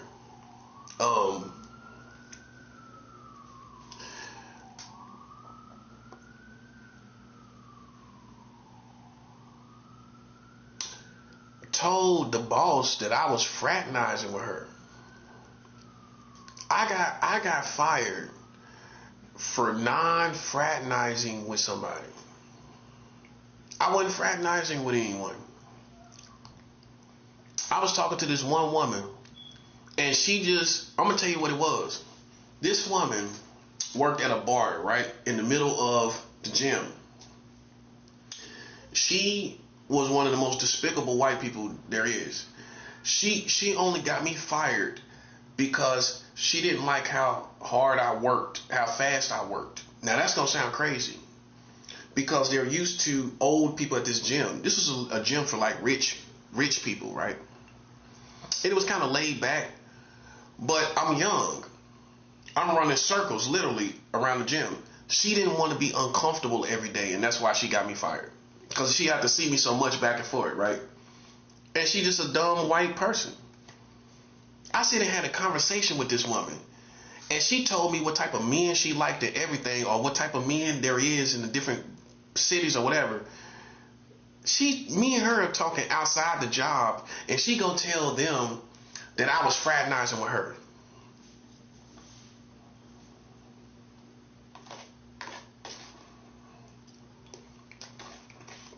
Right?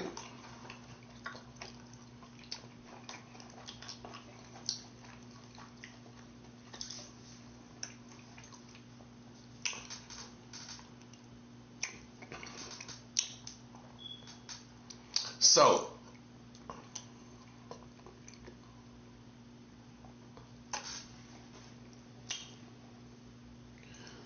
that's the last time I got fired. This woman had a conversation. I think she's mental. I'm serious. If I have a conversation with you and you start talking about stuff outside the job about men and what kind of men you like or whatever, or talking about different men in different cities and stuff like that, she's talking to me on that level. And you don't think that's kind of mental when you go to the boss and tell them I was fraternizing with you, basically? She flattering herself. I wasn't even really thinking about her. I thought about her as a co-worker. And I'm sitting there talking to you, and if you're a woman, I'm gonna look at you, right? But just to say I ain't even, if I had said something questionable to her, you know how you know everything you done was within reason, right? You know it was within reason. That's how I felt. I knew whatever. I know if I said something out the way, every man knows that. You know you done said something a little out the way, especially if this is a person that you've been working with. I mean, that you're supposed to be professional with. That's at the job that you don't really know. You know if you said something out the way. I ain't say nothing out the way to this woman. Don't you know I got fired? Don't you know I got fired for that? And I figured it out because I'm smart. She was used to the gym where she could just sit there and stare at the wall. This is why I think she was crazy, because she didn't want nobody walking by her in her workspace. So she figured out a way, me being black and young, to make the manager believe that I was fraternizing with her. This is what I was told. That's how I lost my last job. Now, would you say that it discouraged me? Some would say so. A psychiatrist would say that.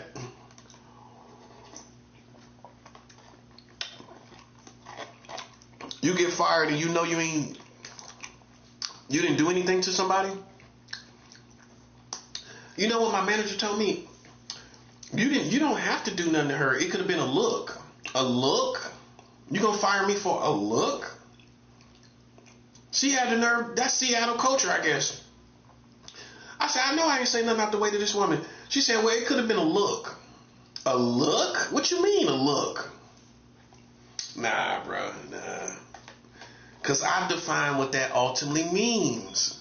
I define how far that look went, not you. You don't define how far the look went. I do. You don't define how far my mind went when I was looking at the person. You don't define how far my mind went. But you're going to think the worst. That's what I'm saying. You know, if you're told this information, you're going to think the worst. And the truth is, man, my manager knew she ain't had no reason to fire me. So she was just like, go pursue your dreams and all of that. In other words, she was telling me, you look so good. Go do something with yourself. You got talent. Get out of here. Go do something. Don't be like us. Don't be slaves like us. This is a white woman. She's like, go pursue your dreams and all of this. Because people can see your potential. Like, don't even be here.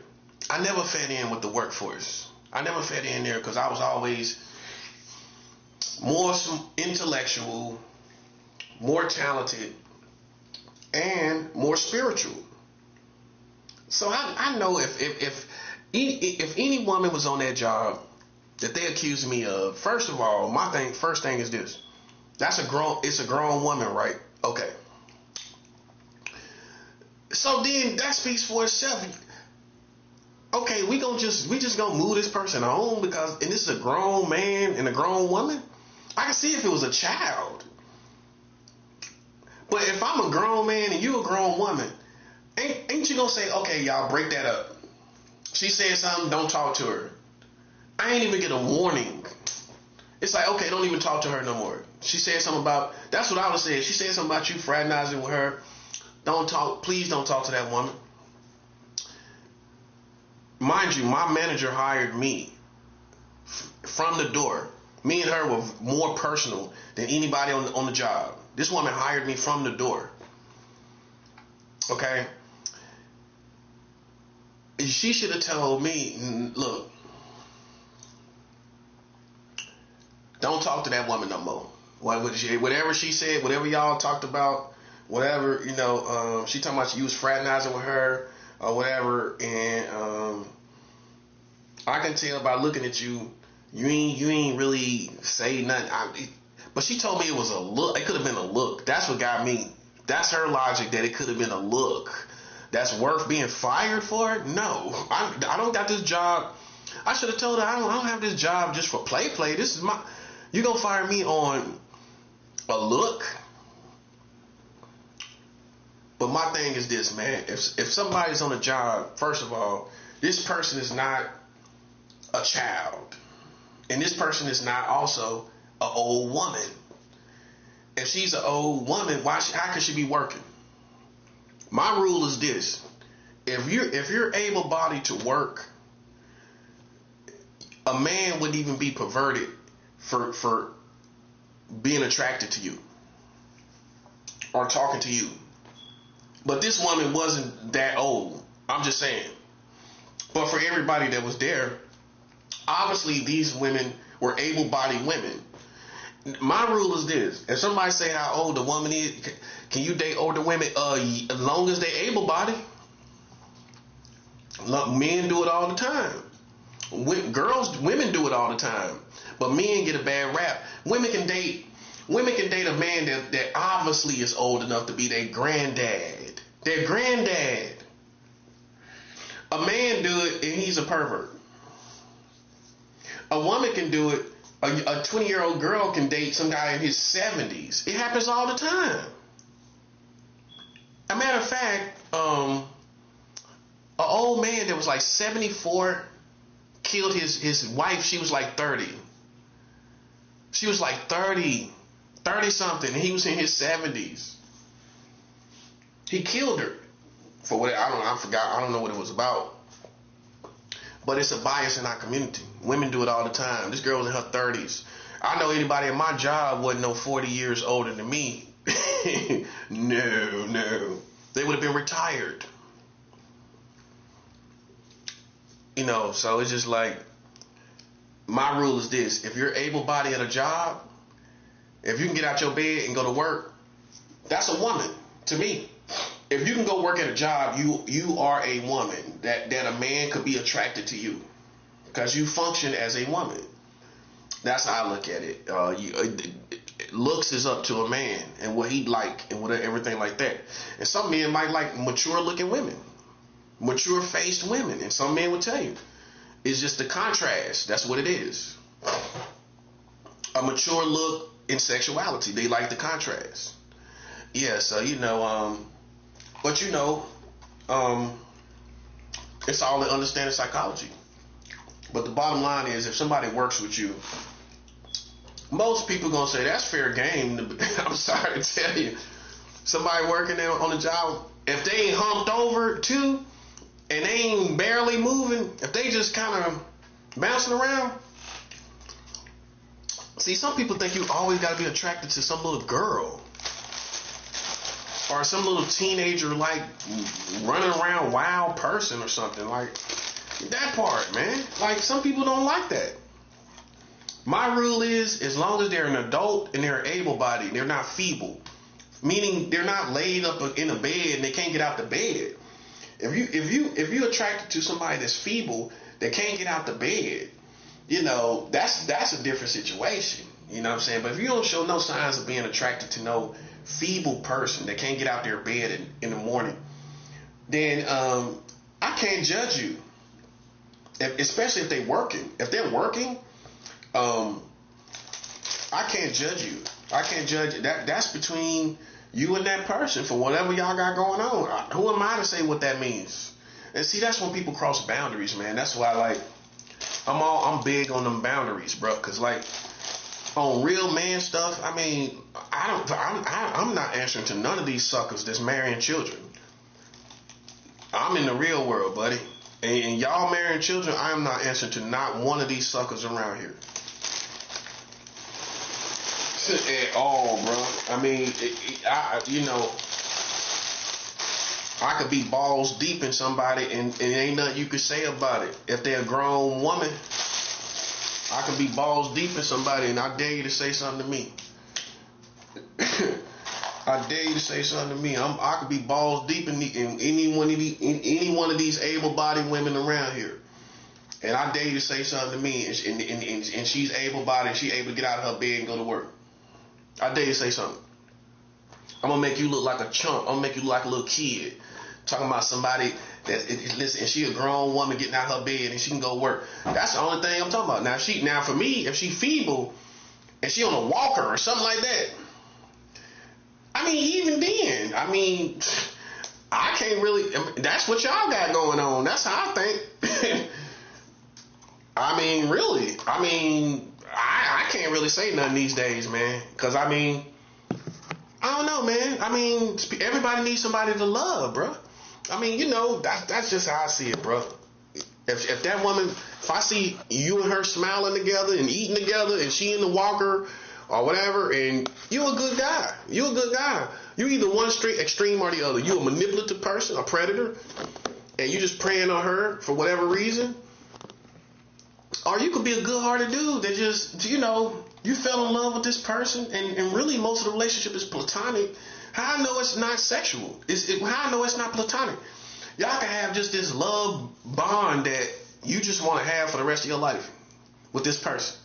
This person just feel good to you, spiritually, not in your soul, How I know? I don't know what y'all got going. Y'all might just hug and lay on each other all the time. Y'all don't even have sex. Y'all just love to lay on each other. Some people, stuff happens in life, and you know what? That's all they want. That's all they want out of life. Who am I? Who am I to define another man? And that's where people cross boundaries. That's why we go into war, buddy. Because, man, the truth is, ain't no nasty American got no business talking about what any of us are doing in our bedroom when they know they marrying children. We gonna sit them crackers down. Sit these crackers down. Okay?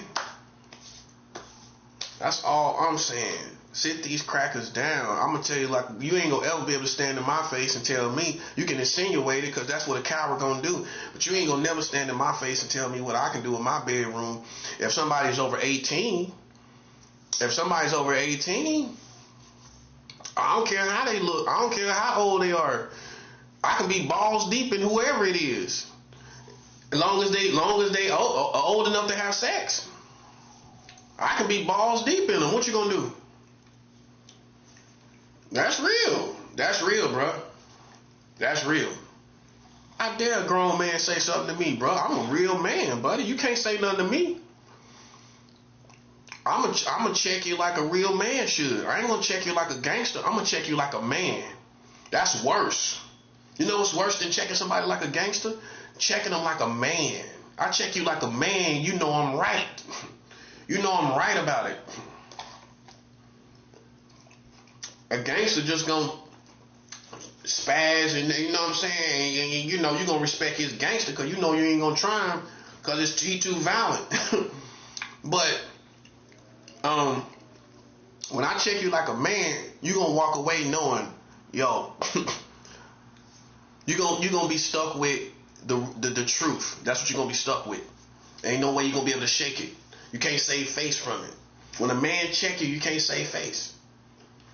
If a man check you right, you can't save face from it. No. Long as, like I said, long as I'm in my bedroom and I'm balls deep in whoever I am and they over 18, listen, I could care less what you talking about. I could care less. I could care less about it. Maybe that turns me on. Maybe it turns me on. Little age. Turning them out. I'm just saying. I'm just joking though, really. Have I dated women up in age? Yeah, like any pretty boy would. Cause you forget older women like pretty boys. Oh, well, yeah. Well, we get everything. I get old, young, everything in between. You just ugly. You don't know. Well, if you was a pretty boy, you don't think you don't think some of these older women gonna want to try it out, especially when you mature and you pretty. Oh, that's what's gonna do it. For a mature woman, older woman, if you kind of mature and you kind of cool, and you listen to old school music, and that's it, bro. She gonna try that out. I'm just saying within fornication and sexuality world. I'm just showing you the real world. So, you know, just cause you ugly and dorky and ain't no mature woman up in age ever get curious about you. See, they gonna get curious about the best. See, you ain't the best. Well, yeah. If you the best, you get around some of these up in age women, they gonna think about trying you out. Okay. You can act like you don't know what I'm talking about. They gonna want to try it out. That's why in the movie Boomerang with Eddie Murphy, that was the perfect movie to show you how a player is. Because they always got an older woman. Eartha Kitt was the older woman in Boomerang. And see, now you got older, you realize what that was. Because every dude got one of them women. I'm talking about the best. I ain't talking about one of these knucklehead looking dudes. I'm talking about the best. The absolute best. You ain't gonna tell me you ain't have one of these older women. Like Marcus. With Eartha Kitt. You know what I'm saying? With a dude laughing at them while they eating together. But you're a fly guy when you go attract women, older women. The truth is, some of these dudes you ain't no fly guy. You ain't gonna never attract no older woman. So you gonna demonize it. The truth is, man, half of these dudes judging us, whether it be for young or old. We done had young girls attracted to us and everything. Of course. But we treat it like an innocent crush. That's how we treat it. You know what I'm saying? We try to lead them the right way in life and try to act like a big brother or something. But if like the truth is, they be shoot. If you're a pretty boy, you look good, you're gonna have girls and older women attracted to you, and that's life. Ain't nothing you can do about it. Ain't nothing these police can do about it. Only you can do something about it. You make the right decision. You know, they can't do nothing to these about these little girls who want to be fresh with you. They can't do nothing about it. And now it's worse than ever. Oh man, I know if girls were like that in the past, man, these teenager girls pushing up on these older dudes, you know, the dudes that look handsome all their life. Oh, you tell me these young girls ain't pushing up on them? You know exactly what type of dude they gonna tell you it happened, but they treat it like I said, like a little crush. But sometimes temptation, some dudes give in. That's life too. You see a little young woman, a little young girl kind of attracted to you. Let's just say 14, 15. You know you ain't gonna get that opportunity again, or at least you don't think you are. Man, some of these dudes gonna give in. You gonna give in. You gonna be like, man, boy, man, why, why, right? I'm telling you what real men deal with, bro. It's somebody right now giving in somewhere in the world. They're giving in. You know, one of these little girls think you're attractive. They got an eye to see your beauty. They got the eye to see your beauty at a young age, and they young, but they can see the beauty that you got. Hey, listen, some dudes giving in. I talk about the real world. You know what I mean? See, these clowns ain't in the real world. I live in the real world where it's dudes giving in right now. That's the real world we live in. That's the real world we live in. Now I choose to not. I don't have any desire. I'm telling you the truth. I just don't have no desire for that. Young as I get is just young and sweet and nice. You know, that's young as I get. Like young woman in her 20s, maybe early 30s, somewhere around in there. That's about it. Like for me, as far as young. But then there are exceptions. You know, some women, some young girls in their 20s, they don't act like the rest of them young women. And they can attract older guys like me because they got conversation or whatever and everything. They classy.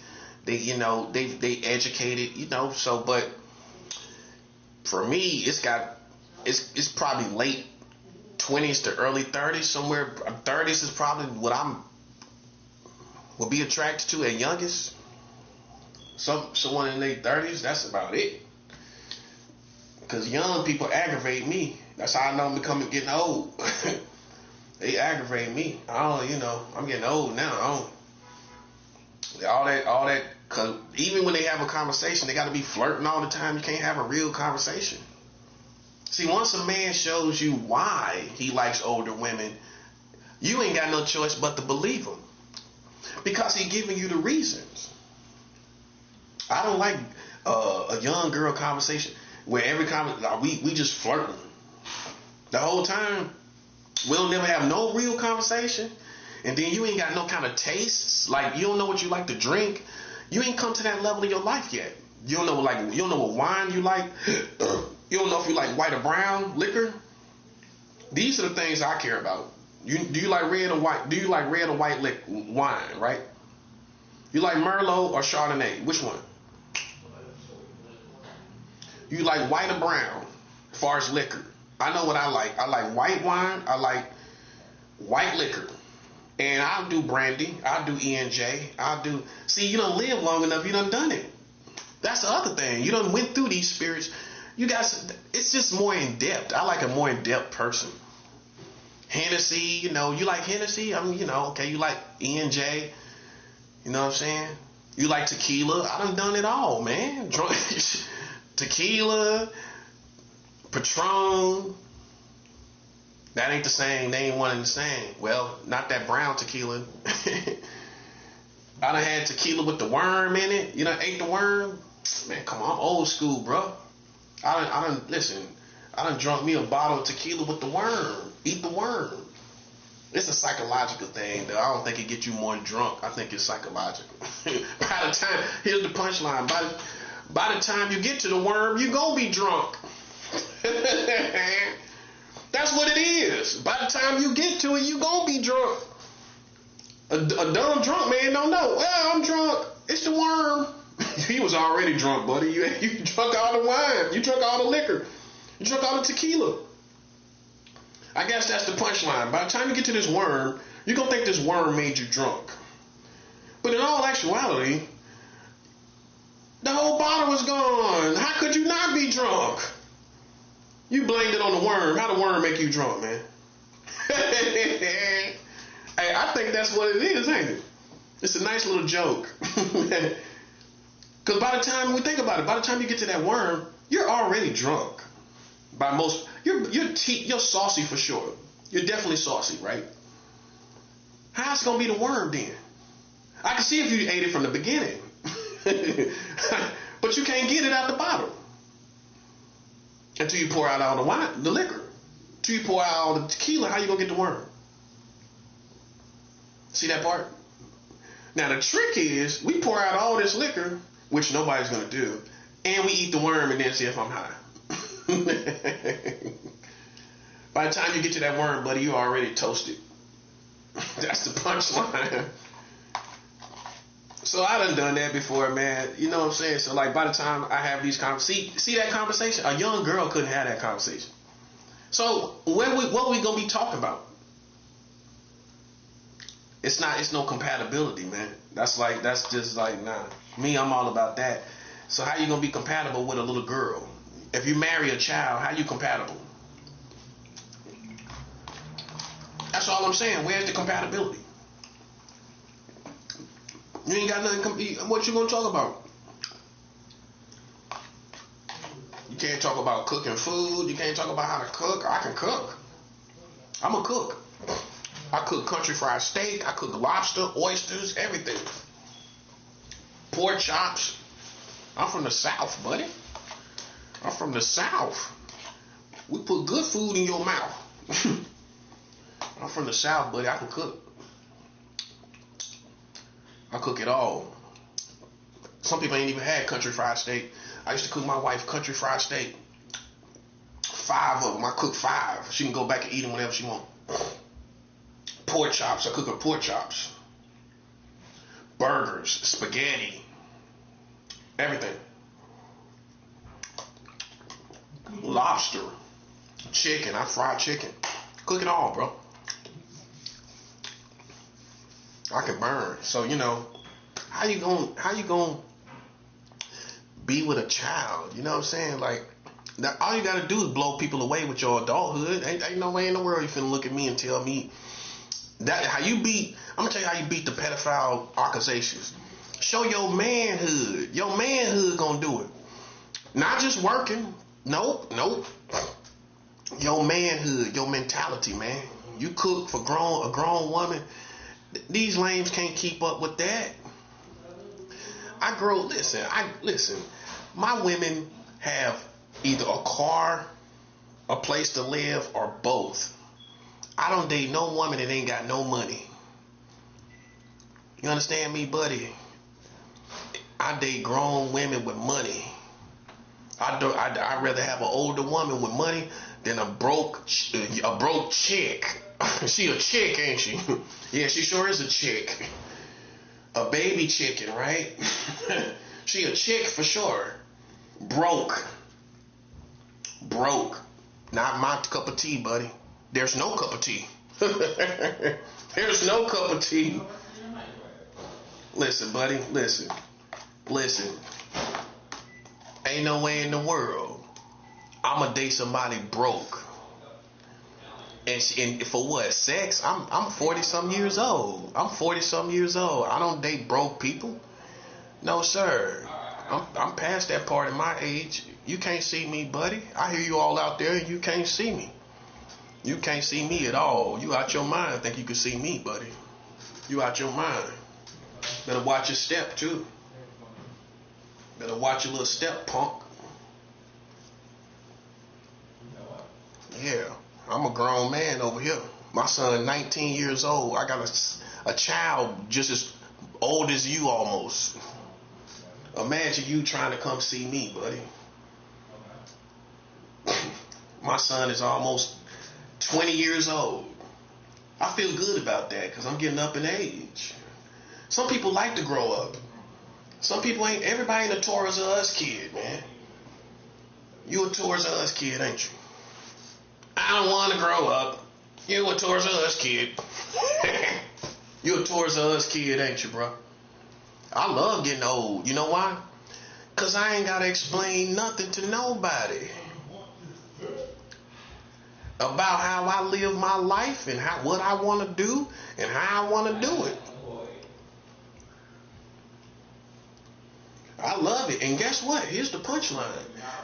It demands more respect. You ain't gonna get that when you young. You gotta prove stuff all the time. That's what your society gonna make you do. Prove stuff all the time. You get my age, you see this gray in my beard. You see all this gray in my beard. I ain't gotta prove nothing. I walk around the way I want to. And just like an old cat, listen, long as you don't try me. Listen, buddy, listen. I walk around like I want to, long as you don't try me. You gonna mess around and find out. You gonna mess around and find out, buddy. Oh yeah, you gonna mess around and find out. See, you just got mixed up with these crackers. See, if you would have just used your own black intuition, you would have knew what it was all from the very beginning. Day one, you would have knew. It ain't hard for me to see it at all, you know. You know what real is, you know what black is, and you know what real life is too, which is not gonna be perfect. You're gonna have things that you done as a child and sometimes as a man. It's just what it is, you know. And are we gonna see? They got another standard for a black man, and they got a standard for a white man. They got two standards. And when they hold you to a different standard, that is a race war. Oh, you don't get it, do you? See, I just said it just right. I conceived that just right there. It is it's a race war when they hold you to a different standard. Well, why can't I be held to this standard? When you marrying children, right? Oh no, we can't. If you a nigga, you can't be held to that standard. Oh, how we know? Look at Michael Jackson. Look at R. Kelly. Well, from my understanding, R. Kelly wasn't raping no women, was he? He ain't raped nobody, did he? Okay, so then all the girls was doing what they was doing. They consented to it, didn't they? Well, I'm gonna use wisdom right there. Listen, man, listen. R. Kelly got that look that most girls like. He tall, and that's the main thing. He got that face. Everybody know what I'm talking about, man. R. Kelly got that look. That's how he got all them women. Do I agree with it? But I know what it is. I know exactly what it is. At the cookout, hey, R. Kelly the dude with his legs spread out and the women getting them food, ain't he? Oh, I got some more chicken for you. Oh, thank you, appreciate that. Yeah, you got plenty of macaroni and cheese. Shoot, R. Kelly can have sex with the daughter and the mama. Oh, you telling me he can't? Man,